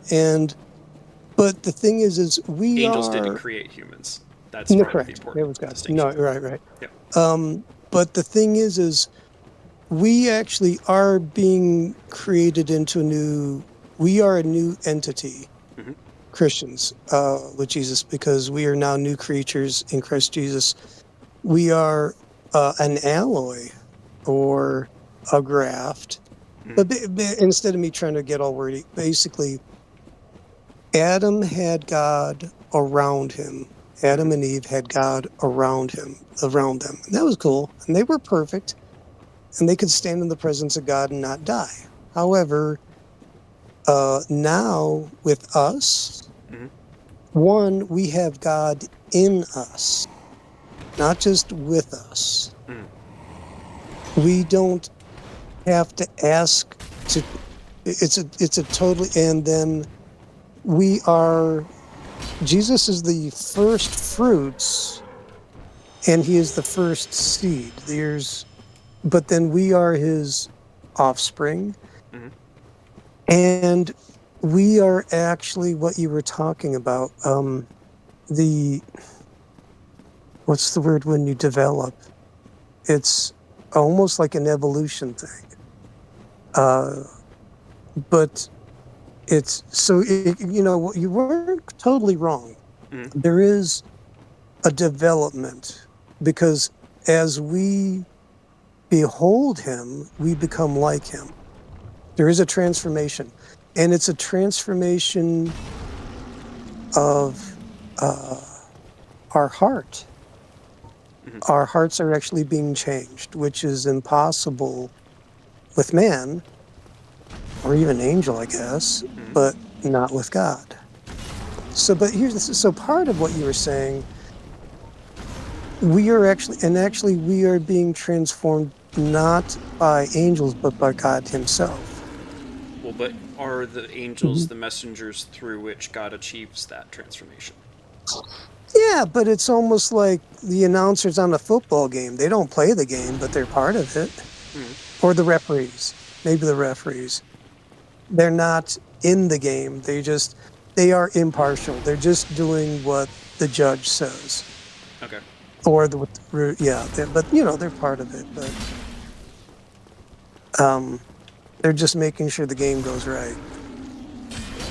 um I might be wrong. I mean, here's the thing, because as far as transformation go, there was an angel that took in heaven, forget which prophet was in heaven, and he goes, I am a man of unclean lips. Mhm. And then the angel takes a coal from the fire with some tongs and puts it to his lips to be cleansed. Now, it was under the orders and guidance of God that did that, but he got to participate. So maybe that takes him back to he's a referee, and he participates, but he's not the guy writing the script, pulling I'm missing it here because angels don't do anything except what the boss says. So Mhm. they're not, would the right word be the supreme agent? Well, here's They're not. okay. So here's a question for you, and this is All getting right, into a little bit dicey territory. So tell me if I need to back all off. right, But all right, from what I understand of, and this is not personal experience. I do not fuck with this all right, stuff at all. But from what right, I understand of magical practice, one of the right. things that you can do is you can command angels. And I don't think that that's ever a Oh, good yeah, idea. I think that that is a no, terrible, terrible okay. thing that you should not be doing. Actually, But you're actually taught. This is in my wheelhouse okay, because that's my past. okay, Shamanism, and like if you don't know any better, you think you're pulling their strings. hmm It's actually really yes, manipulative. Um, incredibly but so. the answer is yes, you can. It works. It's real. It's a thing. But the end game is always it's always going to be bad. Yep. Even if it look, let's say you sacrifice your child to get better crops. Well, yeah, you get better crops, but you also sacrificed your child. Yep. Congratulations. Like It's not a great deal. that's Yeah, exactly. So, but let's say it's not that radical. Let's say you're just giving a grain offering or doing some ceremony. Hmm. Um, yes, you can, and yes, it does work. It's just that they love it because you are actually worshiping, not Jesus. Hmm. And uh, they worship is the end game. I think for all these guys, it's attention. I mean, Okay. genuine attention. It's your heart attention. Can you say more on Um, that? Because that, I think that yeah. matches. Oh my gosh. I went indoors, but so the end game is attention, but like how or why is Why? that the case? Well, I guess. okay. So in the beginning, God creates the angels, and because God is love, He radiates His love, and then uh, I guess Lucifer. Basically, he's the band director, and instead of the attention going back to God and the love and the worship, actually, he wants to be co.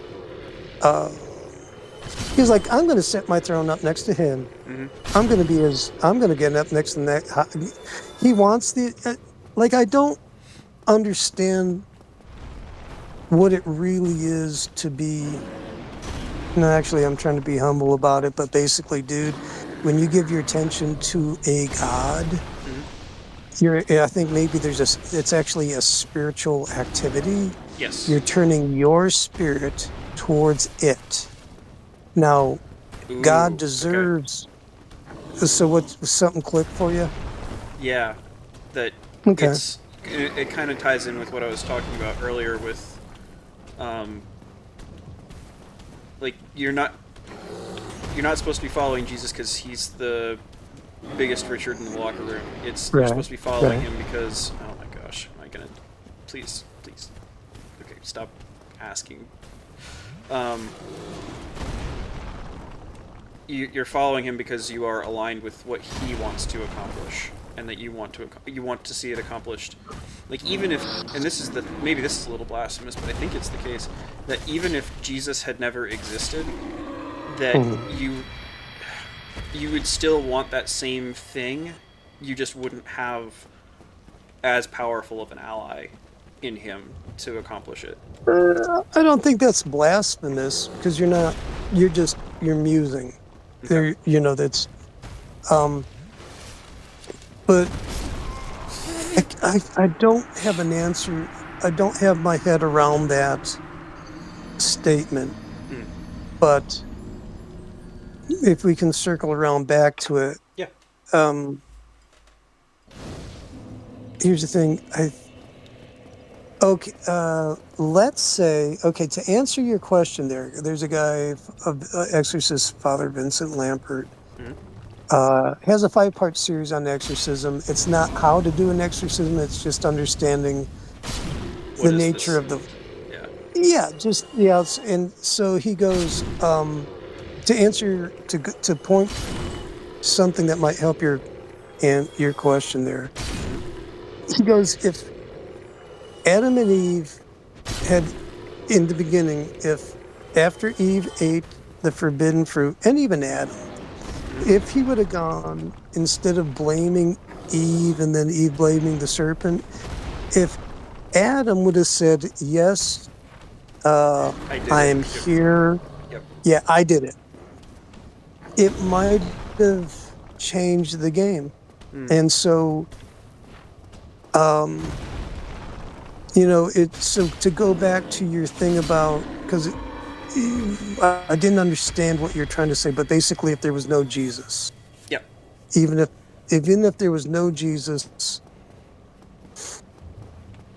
God would have worked out some sort of redemption, Yep. because it's about redemption. Yep. And actually, it's about restoration of original, not just value, but purity, functionality, identity, Mm-hmm. things like that. It's as if it did not happen. I did the same thing. So could he have? I rolled as he was swinging at me again. Sorry, I didn't mean to interrupt your train of thought. I'm just frustrated. Yeah. You're supposed to be learning Try not to. with each death. You're supposed to be improving with each death, not doing the same mistakes. Yeah, I know, but it's entertaining. It's Well, I'm glad at for least that. for me. Yeah, I mean, it never gets old watching you die, guys. I appreciate that. It's just part of the theological fun and games that we have here. So where was I? Because I just got lost even if in my Jesus weeds. didn't come along or come around, Right. Yeah, I mean, God would. It's all about redemption. And okay. So remember the alignment you were just talking about? You do it because you want to be aligned with His will. Yep. Okay, so now the thing is what is God? And because God is what? God is blank. I'm actually baiting you into the answer. Like in the Bible, I think God it's is good. John. It goes, starts with an L. God is love. Yeah. Yeah. So what is God's vision towards us? Starts with an L. Love. Okay. Okay. So as we align with His vision, what does our vision align with? With Starts with an L. Yeah. Okay. Well, and So- the kind of love that is not self-love, but is the reciprocally opening towards all being. Yeah. But It's totally different. but it's not, and this is something that I want to caveat because the meme has been going around lately of like liberals versus conservatives, where their locus of care is, and it's like conservatives have a tendency to care more about the things that are in their immediate surroundings, their family, their community, whereas lefties tend to be more concerned with just things in general, and I don't think that that's Right. the actual right way of loving in general. I think the right way of loving in general is to give the appropriate level of care to the things within your own scope, such that everything is taken care of because you are taking care of what you have to, and everyone else is doing the same. And that's the only real, like, you can't just have a diffuse caring across a whole bunch of people. Like, it has to be dedicated care from dedicated person to dedicated person. And I died. Right. and you did. Okay. I like that actually, because that's a good observation. Because Jesus at his best, because I did hear you talking about the wedding, the first miracle, where Jesus's mom prompts Jesus into turning the water into wine. I don't think I was Well, on this one, or when was I talking about that? was I don't remember. it were you? Maybe I'm getting it confused. Maybe I was Might have been. listening to today. Yeah, it might have been Maybe it something was okay. Oh, it was McMo. else. Oh, okay. I think. Sorry. That's okay. Well, but I here's will the not thing. have a problem with being compared with McMo. He's a good dude. No, it was a conversation. It was a drug moment, just mashing conversations together. Where am I? So what were we? When you were talking about what's that? I just got owned for laughing at you. Oh, you just got owned for laughing at me. I would do it. Because you I'd said, laugh at "Where people am I?" laughing. And I'm like, Yeah. "That's a drug book." No. Yeah. No, I'm like, yeah. What year is it? What year is Where am I at? Okay. You don't have it's enough of a beard for that one. 2024. I'm not too late. I can do it. Yeah. Ron Copperman Terminator? That's I don't know. It's like, what's the opposite of the Terminator? Like, that would be the Life Reanimator. Giver? The Reanimator? No, yeah, maybe, yeah, like, or something like the schlep who comes in. Oh, it's like Bill and Ted's Excellent Adventure, where they're like, oh, we're trapped. And we're like, no, we're not. We're gonna tell our future me to, like, leave the crowbar under the desk so we can go, hey, future me. Mm-hmm. And then they have the crowbar under the desk or whatever they need. And they're like, thanks, future me. Mm-hmm. So I just don't know if I'm future me yet or other You're always me's, future but, you. To past you, at least. oh, man. Dude. I feel like I'm looking at the lava lamp, and it's like, Dude, I'm figuring every everything out. current you is a future you to past you. No, Oh no, my I've been gosh, here man. before. I know. I just don't want to see anything else melt. All right. As long as it's not people's faces, I think we'll be okay. Yeah, no, like people, places, and things. No melting. No melting. Not Um, allowed. so we were talking about alignment with love, And with which I love really like. oriented towards the other, but with Mhm. the aimed specifically at the things within your scope, within your Oh, domain. yeah. Oh, the wedding. Okay, the wine at the wedding. Yep. His first miracle. Okay, it kind of goes with take care of your environment around you. Mm-hmm. Jesus never once came against the Roman Empire. He never mentioned it once. Actually, he said, "Pay your taxes." I was about to say, give unto Caesar what is Caesar's, I think was the extent of his Mhm. commentary. Yeah. I mean, exactly. I mean, which so, but he only took care of relevant, immediate needs. Yep. Now, sometimes they were on large scale, like feeding thousands, which was pretty cool. But it goes back to he wasn't concerned with, the gladiatorial games. I think there were gladiatorial games there, right? At that time? Yes. Okay, so he never once man. mentioned, did you die again? Nope, I managed to not die, thankfully. All right, good job. Well, there'll be hope for you dying later on, but Is this a mimic? I can't see Alright. the cage. No, okay, it's a chest. so anyhow, that was my spiel about.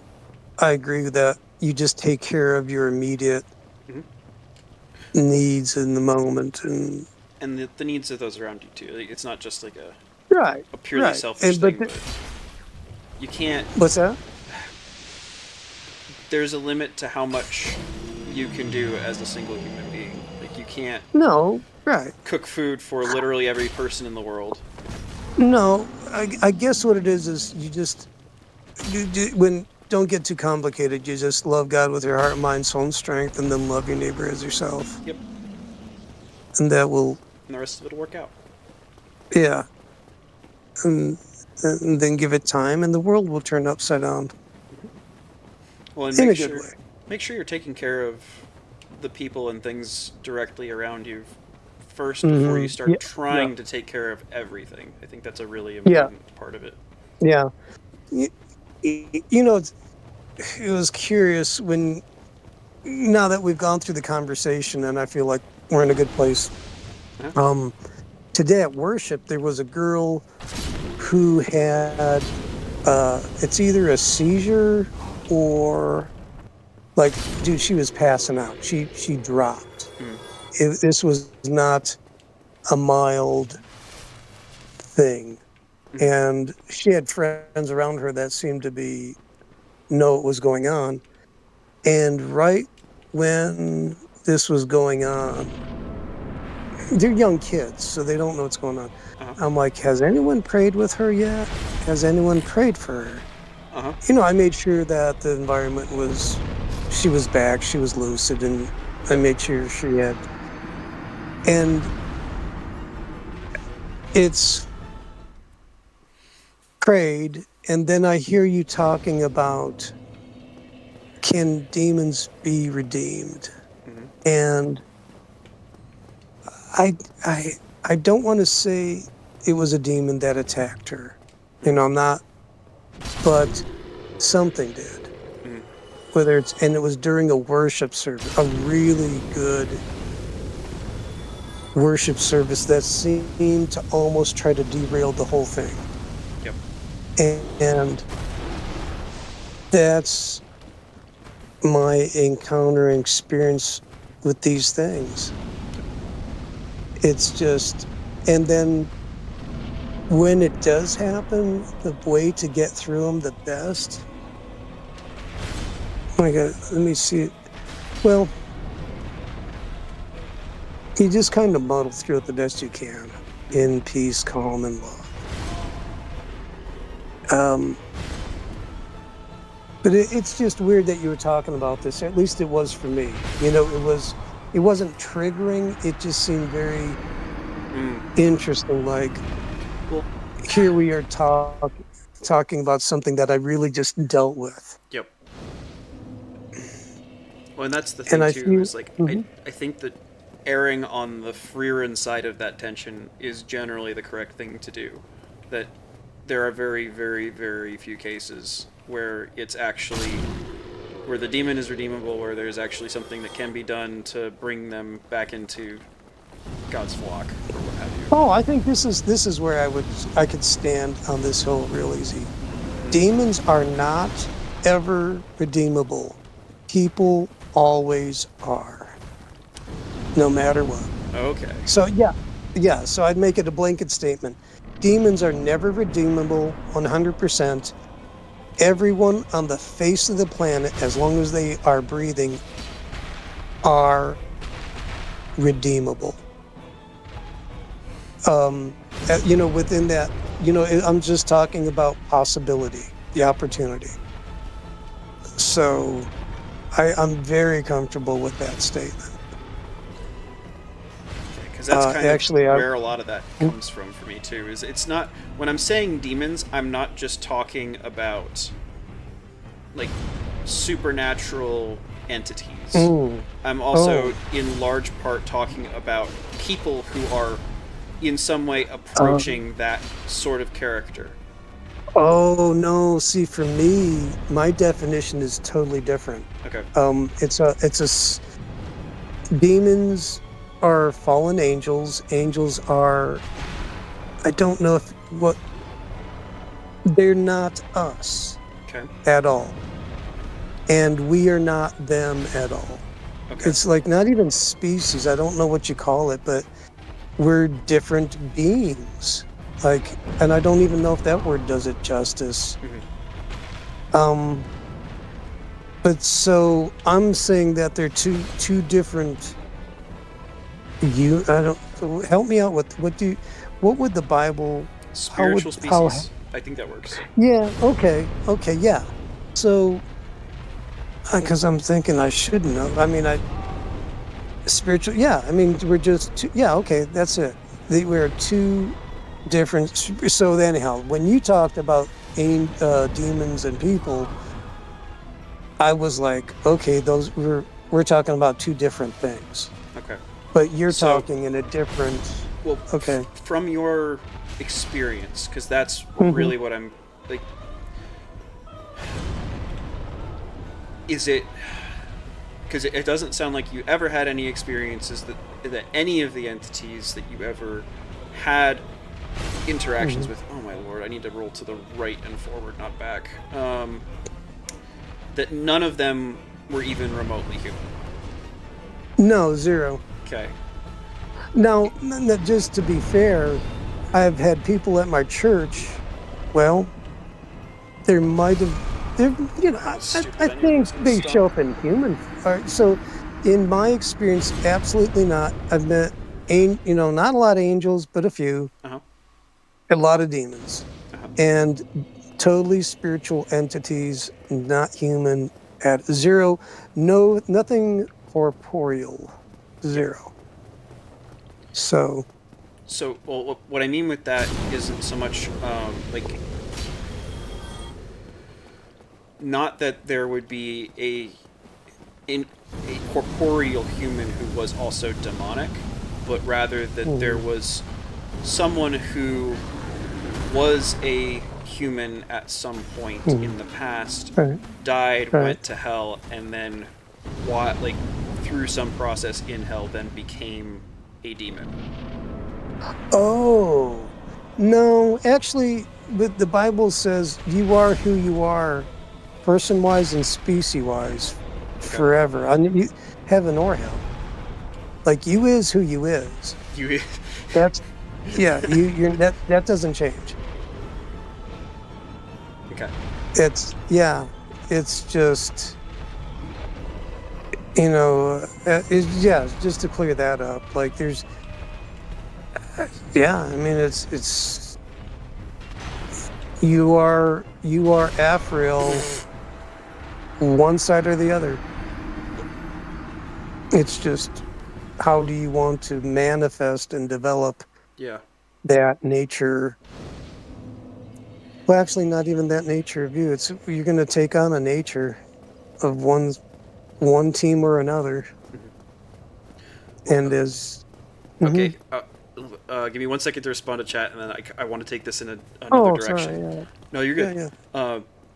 Yes, Grizz, I did finally get past the Kings. Hallelujah. I'm learning to do the butt stomp slack. Just give me a minute. And then... I think that was it. Oh yeah, that's a problem for Futuron to sort out. It's always a What? problem for Futuron to sort out. Or Future. Futurion. Oh no, I gotta be future. Oh no. Oh no. So Wait, here's here's a dude, question listen. for you. Time travel is not as much fun as everyone thinks. It's Oh pretty gosh, no. confusing. But it is entertaining. I'm not gonna. Have you ever seen Galaxy Quest? No, what's that? Are you serious? It's the sci-fi comedy spoof that has Tim Allen in it. Okay. Have you not seen it? No, I have not. Okay, first off, I am taking away your nerd badge right now. We can watch it as You- a Listen, I can't. post-stream movie night. I can't but even- You're probably gonna I go to can't bed even- after this. What's that? Oh, I gotta go. I Yeah. gotta crash here in a few minutes because I'm burning the candle. But this is fun. Mhm. This is good. Anyhow, there's a because I don't want to wreck it. I'm begging you, watch that this weekend. Okay. Oh, you're gonna. I think You're Grizz is gonna gonna insist crack on it as a requirement here. Oh, I'm surprised you haven't seen it because. All right, I don't want to wreck any of it for you. Okay. You're really gonna enjoy this. I think it's a classic in sci-fi spoofs that are good. Uh-huh. Like it's really a good movie. I really enjoyed it. It's fun. So what we were talking? Oh, time travel. Yep. Okay, so I can't do that. I think my next best movie for time travel to explain it properly, Bill and Ted's Excellent Adventure. Mhm. I think it's stupid hilarious and like even when I'm like when I saw it a long time ago, I'm like, this is the stupidest movie I've ever seen. It's pretty good. Okay.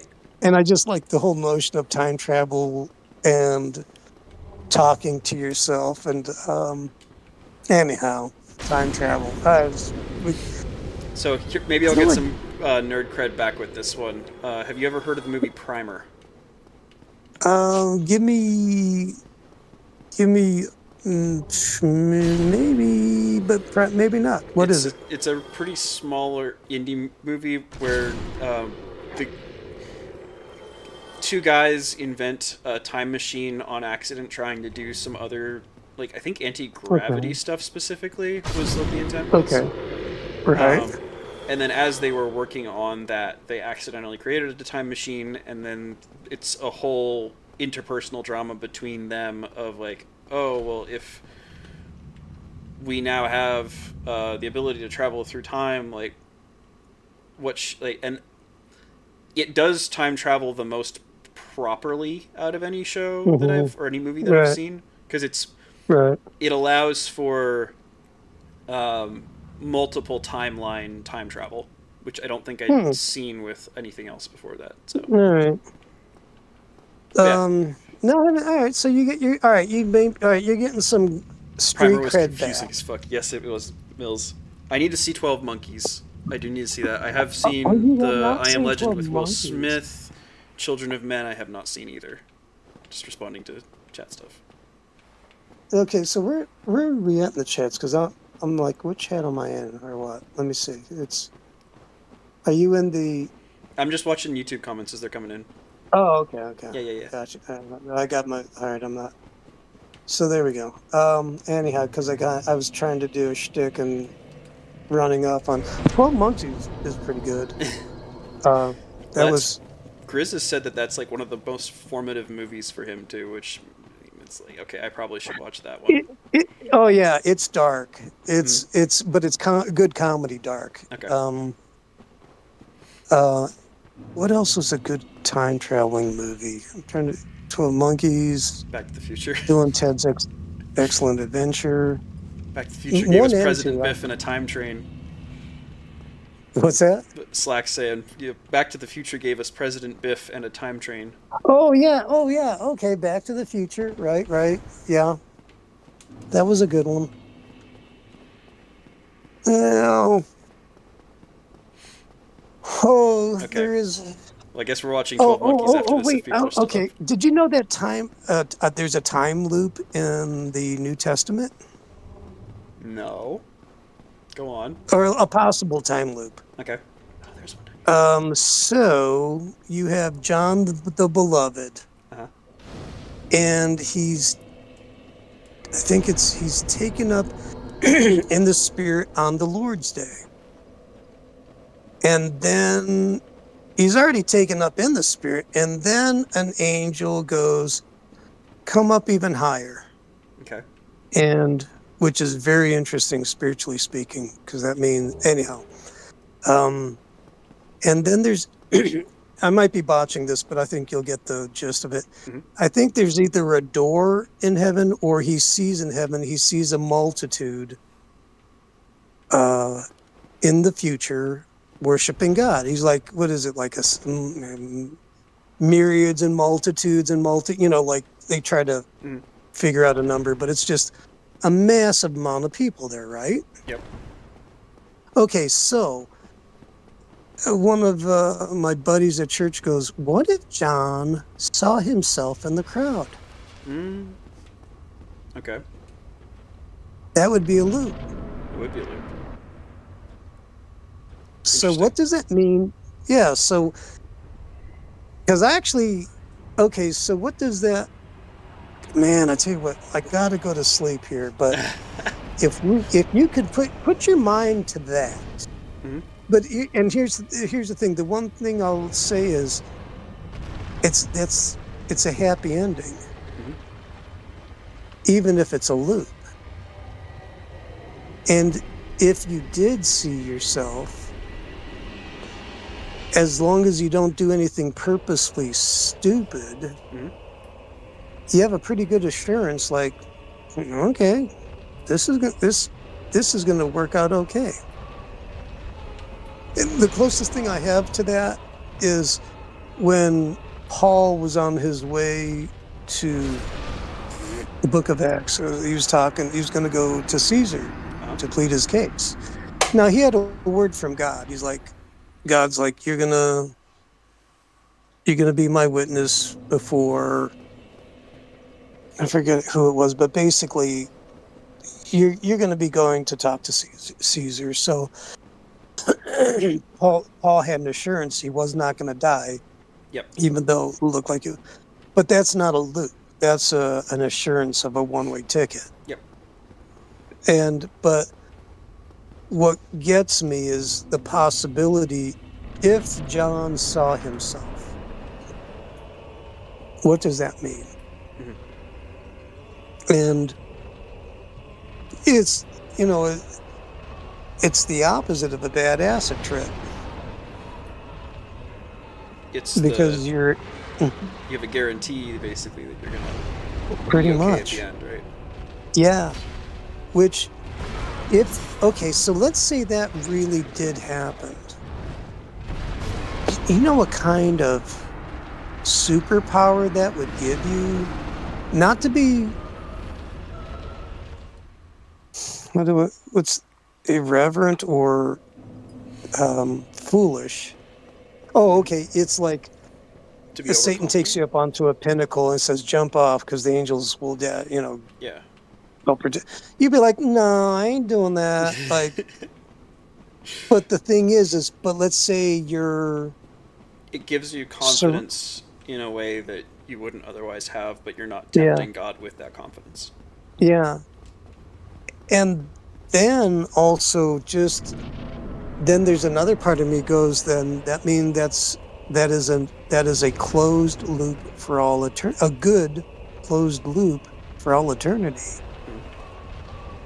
which is interesting. And then anyhow, that's something that's, and maybe there's nothing more than that. Maybe God's like, yeah, okay, so what's the problem? Hmm. Like, and Well, I'm eternal, I'm good, and that's eternal, that's good. So what's your problem? Like well, and I think that maybe I. that's actually part of why there is a prohibition against fortune telling. I think is because there are those sorts of patterns that come about as a consequence of um, the sort of self-fulfilling prophecies that you can have if you're not careful.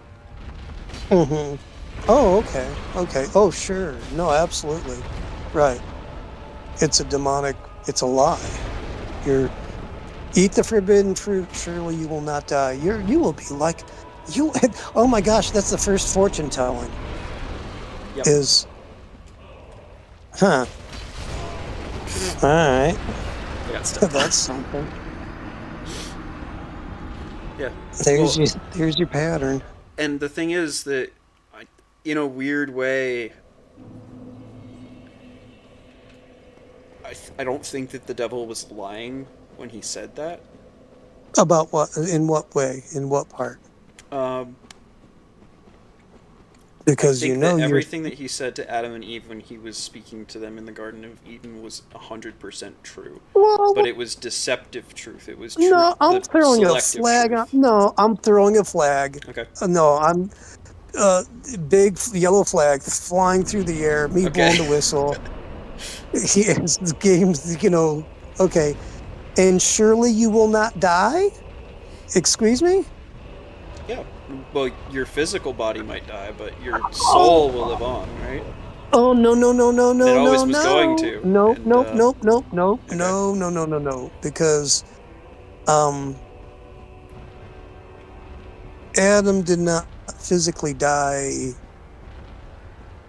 in that moment, but Oh, he that's yeah. did. Well, there you go. That's actually the interpretation that I probably should have gone with. Is that if you eat the apple, it's Well, not going to kill you. right. And then also, before they ate the forbidden fruit, they were never afraid of God. No, they had no reason to be. Right, right. So, and that's the death of a relationship. Hmm. So anyhow, so that's why I was So, I was like, Satan can't tell the truth. He can tell some truth, well, no, the but thing yes, that's the thing though is I think that the most effective lies are the ones that are composed of only truth. of what? I Like didn't hear you. I can. This is one of the things that and I'm not really proud of it, but this is one of the things that I Hmm. learned to do while I was in the army, both from observation and from practice in some limited cases, although I tried to stop myself from Right, doing it too much. right. You can lie using nothing but truth. Every Oh single yeah, thing that you say sure. can be 100% true, but because Right. of the way that you are formulating it, you are deliberately intending it to be interpreted in a certain way by the other person. And as a Well, consequence of that, their actions are going to be as though you said something completely different, even though well nothing that you said that's was a modern lie. statistical. That's modern Lies, damn lies, and statistical statistics. analysis. Yep. So, yeah, all right, yeah, totally agree with you on that one. I mean, I've never done that. Ever. Good. It's not good for your Yeah, soul. Don't do it. Would not actually, recommend. all right. Wait a second now. All right, and that was a lie. When did you do it? Confess your sins, Ron. Earlier today at the Chinese restaurant, they ticked me off. So I walk into this Chinese restaurant that I always go to. It has new ownership, and chicken and fried rice with a dumpling or what was it, an egg roll or something. And I'm like, and you usually swap it out for sweet and hot and sour soup. Pretty good. And they go, no. And I'm like, and so I was standing there. Instead of walking out, I pulled out my phone and I looked at it and I said, oh, excuse me, I'll be right back. Or I said, excuse me for a second. So I felt pretty bad about that. Mm-hmm. Why did you feel bad about it, though? Because I lied. I should have just walked out and felt bad about that. And just being honest, saying, well, screw you.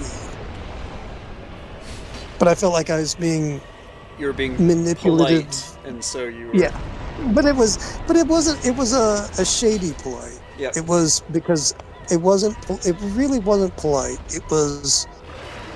If I was honest about it, it was. I just didn't like the whole vibe that it turned into. Like. Yep. Like I won't go back there again. Not because they're mean. It's just like, okay, that's not the place. The whole interaction between us. Yep. There's always going to be a transaction, and that's fine. Yeah. But the transaction was unclean as best I could. I wish I could say it better. Yep. It was. Me.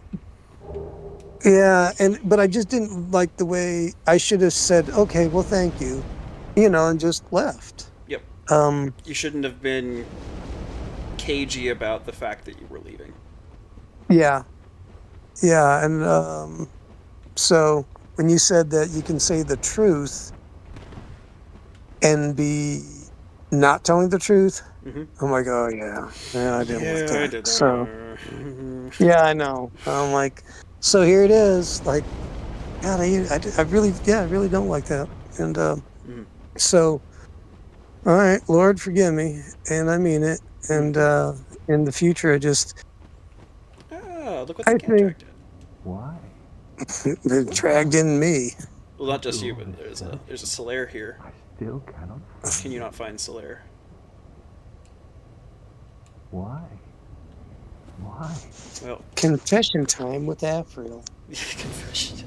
Confessions after dark. Mills has your number, by the way. It's called ghosting. Oh wow. Oh wow. Okay. Yeah.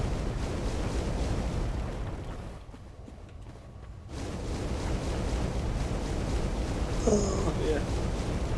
Yeah.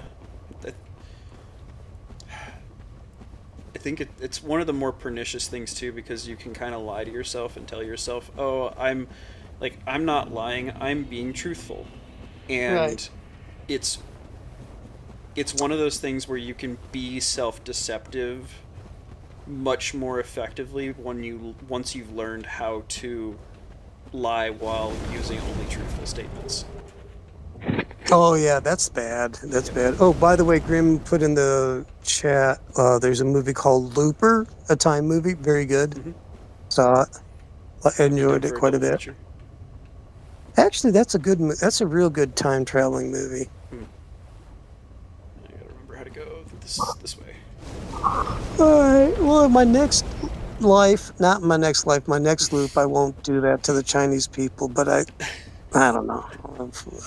Oh no, I'm stuck in a loop. I'll be doing that forever, and that means I'll have to repent. All right, let me just do it now. Lord, forgive me. Well, I think that the thing to take into account with that is, one, don't be, especially if it's something that you don't do terribly frequently, to not beat yourself up too much for not doing it correctly in this instance. Right, mercy. Just take the lesson, learn it, move on, and continue. Right. Don't go hollow. Right. Good. Okay, well played. Yep. So actually, you got to see me die. A little part of you, yeah. Yeah, okay, there it is. All right, there it is. But all right, so I just take it to Christ, and He makes dead things alive again. So all right, we can do this. All right, Learn did it. from the lesson Won't do and it move on. again. Yep. Yeah, there you go. Good attitude. All right, way to go. All right, this has been very pleasantly transactional. You are Good welcome, job. Ron. You're one of my best customers. Thank you for coming in. Oh And yeah. I hope I'm not back a lot, sir. I'm just uh, saying it's difficult. Um, Mike yeah, Mills. I think Mike Mills. that is part of life, and it's curious is when you can be accountable and you bring the not the ugly, maybe it's the ugly, but just like, oh, okay, that happened, I did that, Yep. and I messed up. Mea culpa. yeah, I'll try not to do it again yeah, in the future. I yeah. might die to a But I centipede like, demon a couple more times before I finally kill it, but I will uh, I will learn right, from each death, and I will make sure that right, I'm trying to yeah, move forward productively and not just dying stupidly over and over again. right. Dying are going hollow. It's just, and I think really the way you said the grace thing, I really Which thing? that's what it's all about. It really is, and Wait, which it's thing? Sorry, I missed the. great. No, when you talked about grace, like don't beat yourself up, Yep. just move on. And I'm like, dude, that really is it. Mm-hmm. And that's if you can get that in your head, or anybody, you're probably going to be okay. Actually, you're Almost not just going to definitely. be okay. Yeah, you'll be in a good way. Mm-hmm. That's a good place. That's a good place to live. All right, listen. Speaking of a good place to live, I live in Eastern Standard Time, Oh my and so gosh, you are oh yeah, well past your that's not bedtime. bad. Oh yeah, I know, but it's the weekend. Uh-huh. I'm like, this is fun. Uh-huh. This is fun. So I'm like, all right, I've had enough fun, but it was fun. So now I'm gonna take my fun and go home. Okay. Well, thank you for having fun with me tonight, Ron. I do appreciate it. Oh, dude, this was fun. It was a good time. All right, ladies and gentlemen, this concludes today's broadcast from the East Coast. We hope Hey. This is not concluding the broadcast. We're killing Bed of Oh Chaos tonight. Just no, because you're from the leaving East doesn't Coast. mean that the show's over, Rod. Oh, you're killing me, Smalls. All right. All But right. seriously, thank you for coming on. Oh, it's a good time. So try not to die too much. I'll try. I will at least try and get the kill that I need to before I retire for the evening. I was going to say go Right. hollow And for if the night, but that's not accurate. That's not what I'm and doing. if you do die later on, know that I am there with you in spirit, Judging the laughing. shit out of me. Just going. Well done, sir. Mm-hmm. Well done. I appreciate that, Rod. All right, I'll see you in a little bit. All right. Have a good night. All right, good night.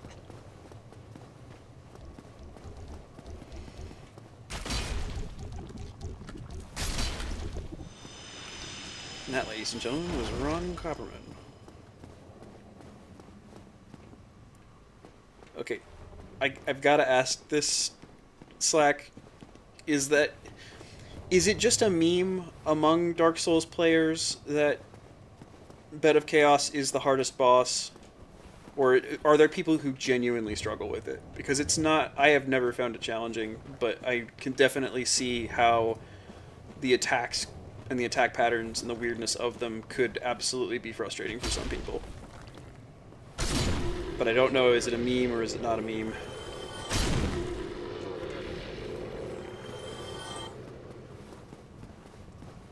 Also, I do want to kill the other witch that's down here first before we...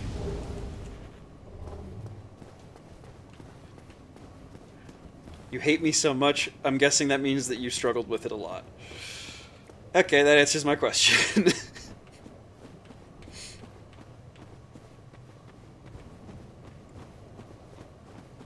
Sorry, Slack, I didn't mean to... Not meaning to talk shit, I'm not meaning to cause problems. 20... Oh, Lord. Yeah, that's no bueno. I'm trying to remember. I think that the witch is over this way.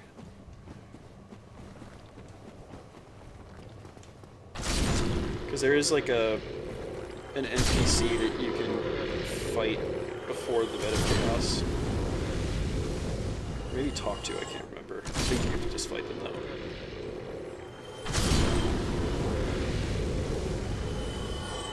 care about the fire-breathing boys first. Oh, whoops, that was not quite where I meant to go.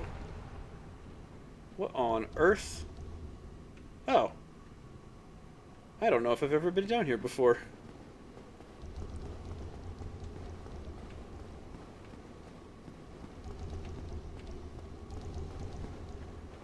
This seems like a pain in the butt to navigate.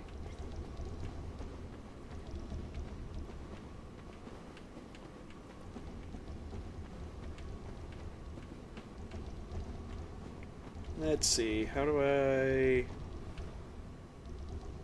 get up? Can't get up that way. How do I go around? Do I just drop down? Is that the way to go? Is it up this way?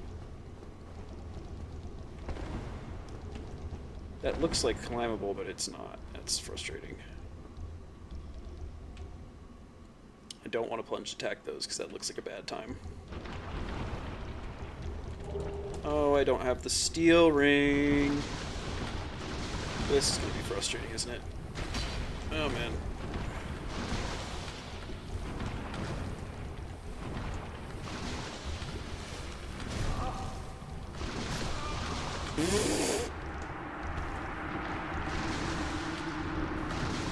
Deliberately a pain in the butt to navigate. And my weapon broke. I forget if I have a weaponsmith box or not. Well, let's fix that. I do not. Well, we're gonna find out real quick if this is gonna be easy to come back to or not. Or if I'm gonna have to run around Lost Islip a bunch. Let's see. Do a smaller amount of souls, probably a nameless soldier. Actually, hang on. Proud Knight.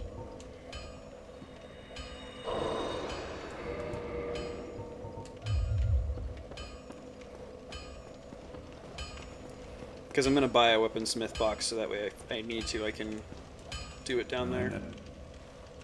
Oh, he can't use the large fire ember. Let's see. Purchase smith box. And then repair. Dang, it's expensive. Whew.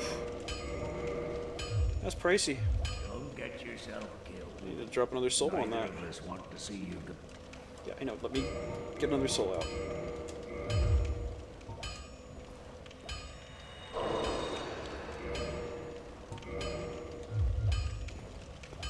Okay.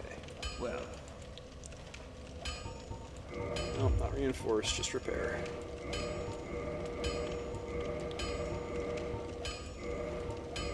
Okay.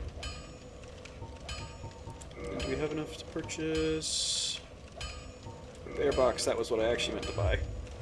don't Oopsies. get yourself killed. Neither.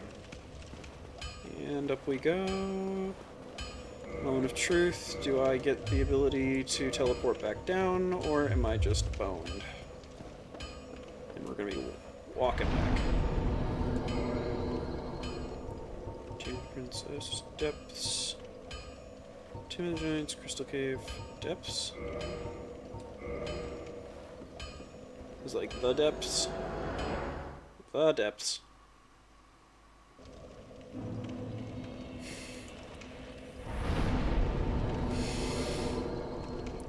Okay.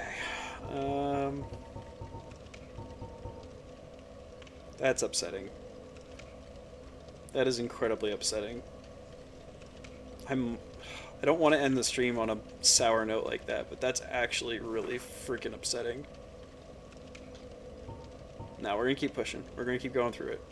Okay, so if I want to go back down, I have to go back down.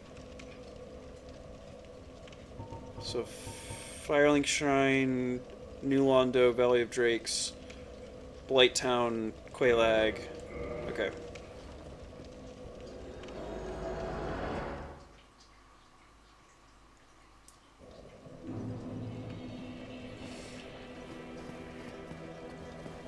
Golly, That is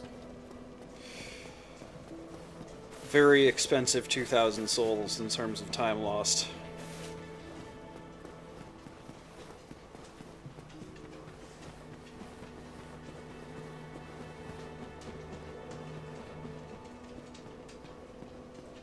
I mean, that might actually be a good...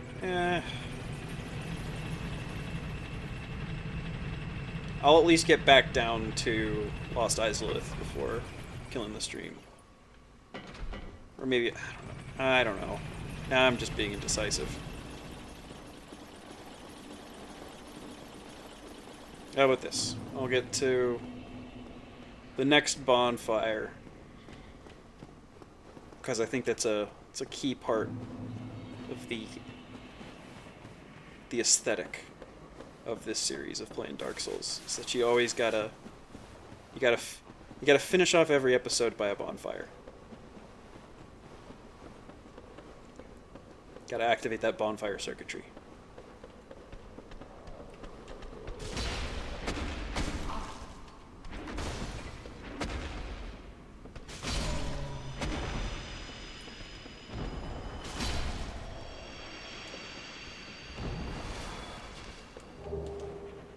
Oh, large club.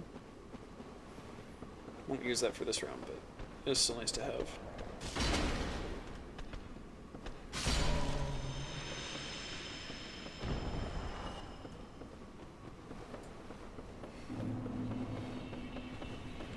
No, it was a fun talk with Ron. I always enjoy getting to chat with him, because he's a really good mix of taking the woo seriously, but not...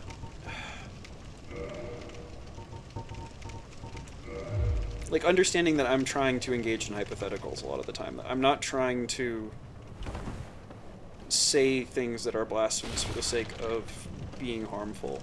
I think that that's a challenge when talking to a lot of people who are religiously inclined, is that there is a significant risk of, if somebody is going down heretical rabbit holes, the reason that they're doing so is that they want to drag somebody else down with them. And the thing for me personally is that I refrained from talking with people about a lot of this stuff for a very long time because I didn't want to do that. That I was afraid that by speaking out of turn about things like this, that I would be acting in a way or talking in a way that was potentially very harmful for other people. And what I finally realized, or was informed of, I guess, in a weird way, is that I don't get to make the call. I don't get to decide where or when something is so bad that I need to just keep it inside and never let it out and see the light of day. It's my job to let my light shine, and that yes, there is a risk associated with speaking about things in a potentially heretical way and potentially leading people down that bad path, but the reality is that the not speaking and holding that in, especially when those conversations are things that other people either would benefit from, or they have those same lines of thinking in their head, and they also are too afraid to bring it up. They're too afraid because they know how potentially heretical it is. And you can't resolve those things without actually grappling with them. You have to grapple with them, or they're just going to sit there and fester. And that seems to be way, way worse than pulling it apart and cleaning up the wound. And I don't think that that's always the case. I think, well, actually, I don't know. I think maybe it does. Maybe it has to be. God, Gosh, I wish Ron was still here. He'd be able to at least help me work through it. But yeah, I think that's a big part of why I am talking about things, why I am putting my thoughts out there, is because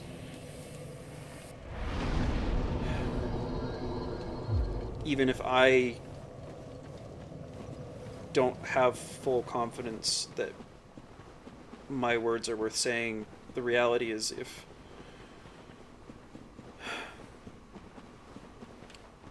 they're worth saying, if I feel like I don't know. I don't know. I don't even quite know what I'm trying to get at with this at this point.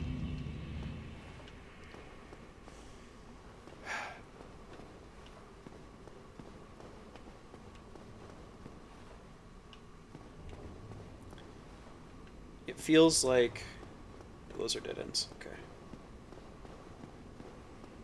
Whatever's going on, whatever the truth behind the truth is, it seems like I'm at least supposed to try and talk through it. Supposed to try and work it out. And then I'm supposed to try and do that in a way where I'm engaging with other people rather than trying to work it out on my own. That it's both more productive for me and also seemingly better for the rest of the world too. That's the whole thing of, you don't put your light under a basket. You're not supposed to be doing that. You're supposed to be working together with other people to try and see that truth behind the truth. And to bring it to people in a way that they can then apprehend that truth as well, but to do so in a more positively aligned, positively polarized way, because it's absolutely possible to see the truth and make a choice in a direction that's going to be damaging for you, I think.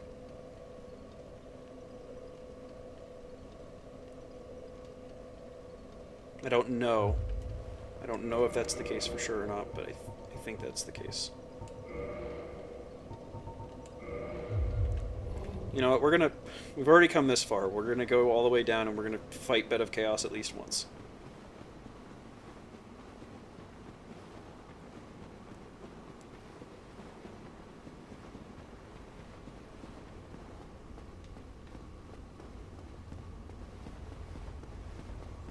Hi, ask me about my nihilism, but don't actually, because I don't want to spread it.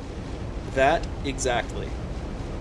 And like, it's in large part, like, you come to the realization that, one, nobody wants to hear about it, because anytime that you try and talk about it, everyone will constantly just shut you down, shut you out, and like, if you want to have any amount of continued social interaction, you basically have to tamp it down deep inside of yourself so that it never sees the light of day. And then even when you do find people who are willing to engage with the nihilism to try and work through it and work it out, it's hard. It's really freaking hard. And it's a lot easier if you're working through it with somebody who has kind of dealt with it already and is more or less come out the other side. But even then, it's taxing. It's really taxing to deal with that.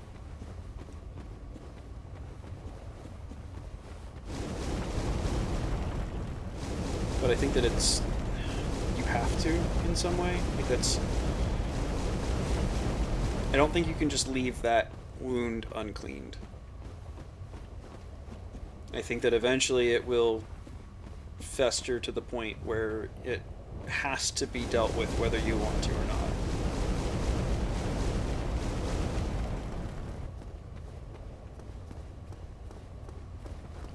Now I gotta try and remember which way it is. I think it's forward. Just don't circle it with someone else still in the negative space. Yeah. Oh, come on. These stupid birds. Well, yeah, and that's the danger too, right? Is if you are negative and nihilistic with somebody who is still kind of trapped in that pit of nihilism, that pit of despair. You can end up winding each other up and dragging each other further down.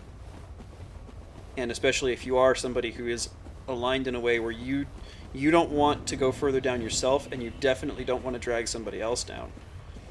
There's a very real danger in bringing it up with anybody. That there's always that ever-present danger that, oh hey, like, this person could also be stuck in that kind of a mode, and then as a consequence of me talking about it, I'm dragging them down, and then they're dragging me down as they like, and not that we're trying to, but just that, like, if we don't know how to work through something, like, what do? How do you handle it?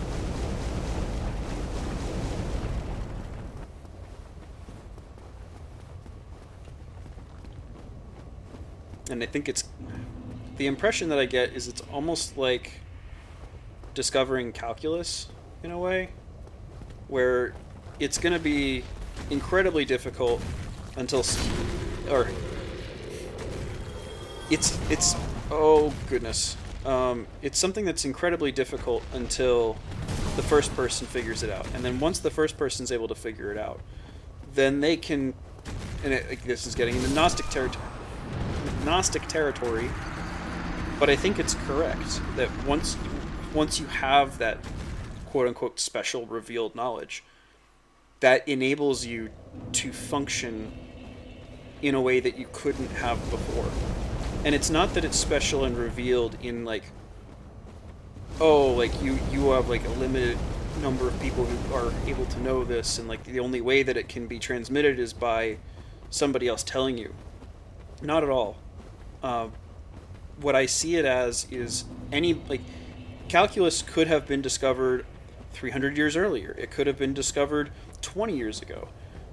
The fundamental underlying mathematical reality which it is drawing from would still have been there, and so it would still have been able to be discovered. And even if somebody else had already figured it out, and they're like, say calculus was figured out back in the age of Pythagoras, and it was being secretly passed from person to person through time, and we've actually known about calculus for centuries or millennia, and it was just this very, very well kept secret.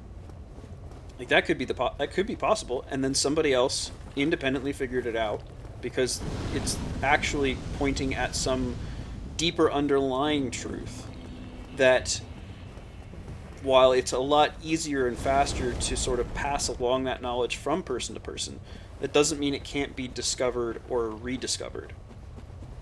So, let's see how I see AA as not just a bunch of dudes getting a bunch of drunks together in a bar, but instead having sponsors that have been through it and help them through the other side. Yep, that's exactly right. You got to remember all the people born knowing nothing. Yep. Well, and that's the other thing too, is like, we don't seem to, oh frack, it's down then over. I don't think that a lot of people take into account the level of ignorance that we have when we are born, and the amount of sort of special revealed knowledge that you pick up from your parents just as a consequence of growing up around people who have grown up around people who have lived in the world, right? Because your parents got it from their parents too. And there's so much of that that's just implicit, that you have no you have no conscious way of seeing that that's what's going on. Like, you kind of do, but not really. And it's not until somebody who grew up outside of your culture points out, like, oh hey, like, why did you do that way? And it's like, oh, because of this. And it's like, oh, okay, that makes sense. And it's like, oh, I just knew to do that. I didn't have to, like, you were taught, but it wasn't like a deliberate teaching, or if it was a deliberate teaching, it was just part of the normal course of your experiences as somebody growing up around other people who had grown up around other people who had done a thing. Not that it was a particular effort or a particular... you didn't have to... It's not like you went to college to learn how to be a human being. It's not like you went to college, you had to go to learn from a set of experts how to speak to a cashier or talk over a phone. Like, I'm trying to think of other commonplace examples. Here we go. This is who I was looking for. I think she drops a pyromancy. Maybe. Eyes with catalyst, that's what it is. Is this the right way? I think this is the right way. It was revealed credit cards are bad, okay? There we go. Here's Bed of Chaos. We're delivering on the thumbnail, folks.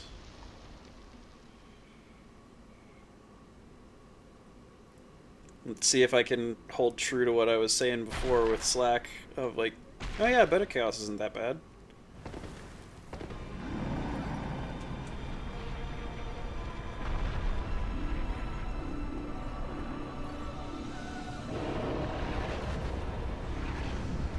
So this boss is kind of a weird one. You literally just like run in and then you hit one thing and then it gets very angry.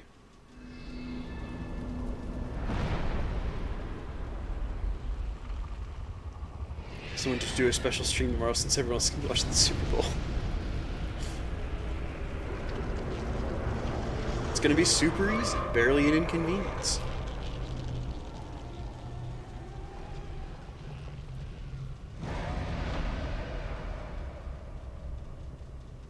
My controller's going nuts, by the way. I don't know if you can hear that over the mic.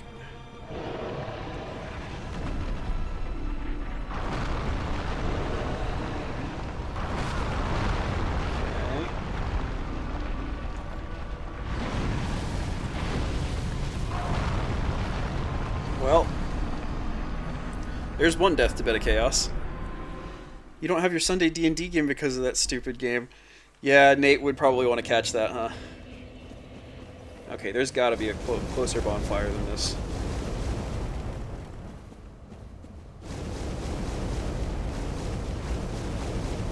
I mean, I'm not going to watch it either, Cassandra, for what it's worth.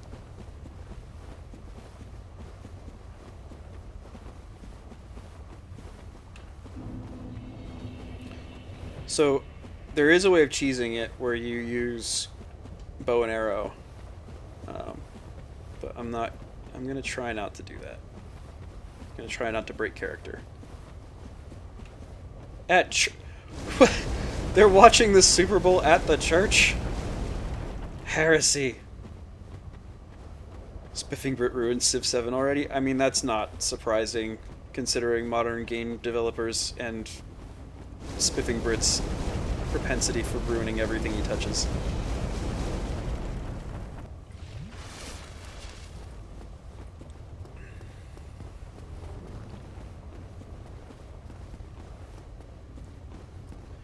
By the way, Grizz, I don't know if you had caught, or you're aware of it, but there's a guy on YouTube called Magic the Noah that does all sorts of weird, crazy little games with folks that come on with him. And I think that it would be some good inspiration for you and your D&D streams as far as what sort of crazy shenanigans you might be able to get up to. I can post a link later if you want me to, but just was watching that and thought of you in your D&D streams and how a little bit of zaniness would be maybe fun to throw in there.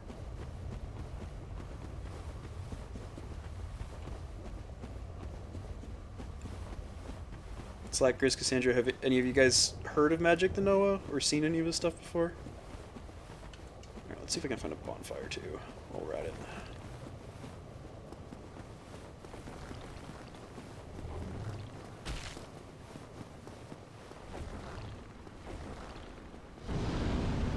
Doing this again.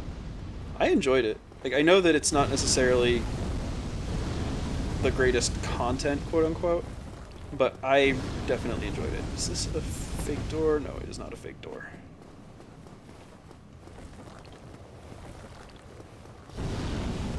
Alright, I'll post one of his videos to meme dump or something,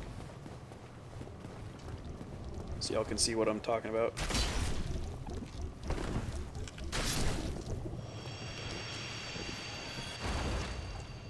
Okay.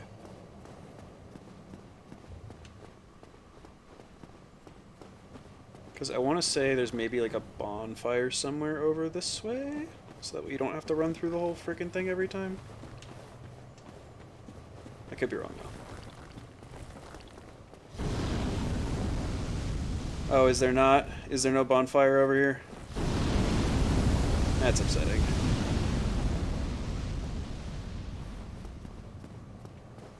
Adamantine demon hallways. Up to the top is slightly faster. Oh, this one here? I haven't fought a Titanite demon in a while. Howdy, boy.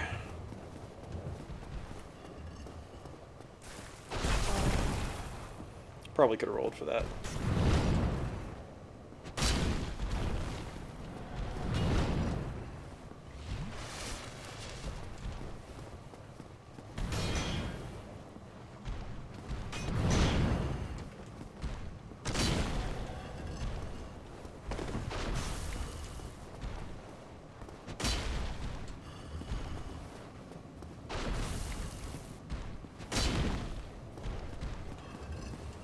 Gotta focus up.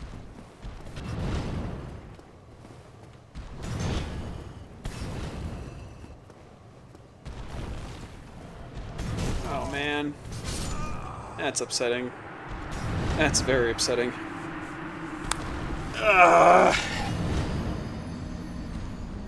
Alright, one more try for Bed of Chaos. And if I can't get it, we delivered on the thumbnail. It won't be that much of a pain. I don't think it's that much of a pain to, once we've killed him, to go and kill Gwyn's. That'll be a relatively short stream next stream, and then we'll maybe doodle about it, depending on how long that takes.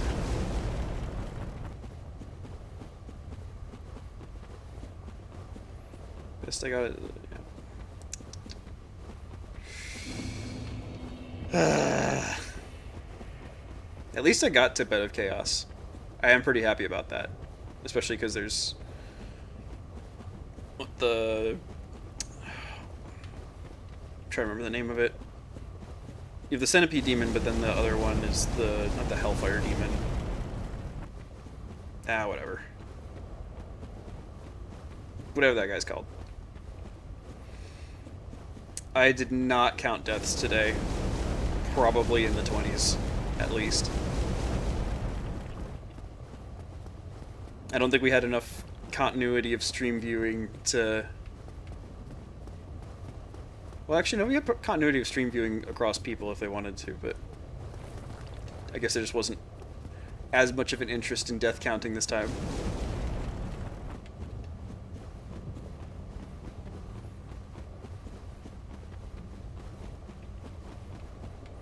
Although Mrs. Pilotson did give a suggestion at the very start of, hey, what if we like made just a compilation video of all of your deaths and then used that as your intro footage?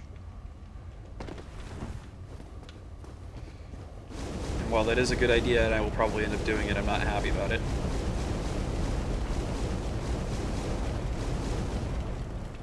Probably just the best ones. I do need to start going back through and like actually kintsugi cutting my own videos, which I have not done before, and so I'm kind of anxious to try that in DaVinci Studio. Because I'm afraid that if I try, I'm not going to be able to figure it out. And then I'll have yet another blow to my ego. Pre-stream fluffer, and thank you for bringing up such a sensitive subject. Why don't you just give me a nice paper cut and pour lemon juice while you're at it?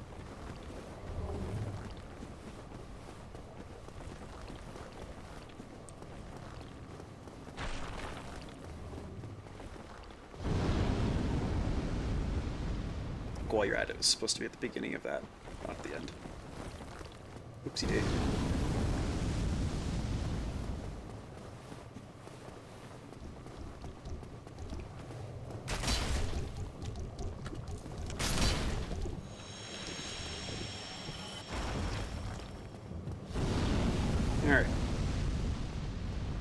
more try for the bed of the chaos. And hopefully it works.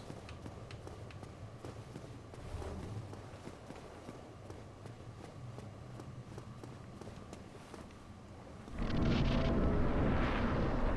if not, we're going to call it, because I need a bio break. That's probably for the best, Grizz. Take care. Thanks for tuning in. Good night, General.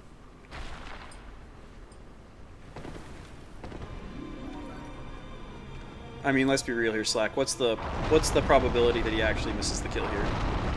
Oh, does it? Oh, it already counts for the first one. Okay, that's kind of nice.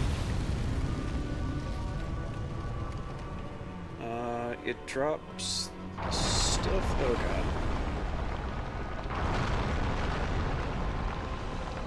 Can I tuck in under here? Is there any indication for what tiles are about to drop out, or do they actually do a pretty good job of camouflaging that? Okay, it's not perfectly camouflaged, but it's pretty well camouflaged. And I don't think I can even go that way. I have to go around this way. That's kind of dumb and annoying.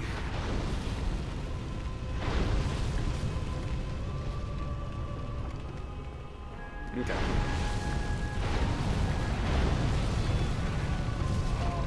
I got brushed. I mean, if I shot it with an arrow, I could do that, but that's breaking character, so we're not doing it.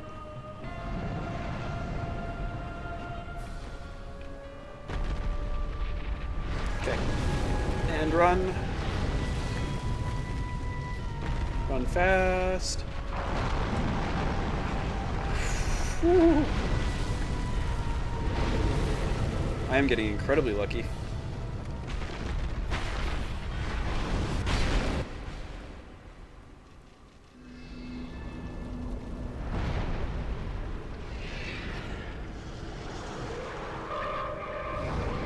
And now it whips out another arm with a giant blade on the end of it.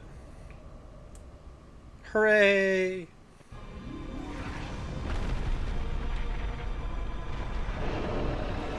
Let's swing first. Oh! Oh, that's pleasant.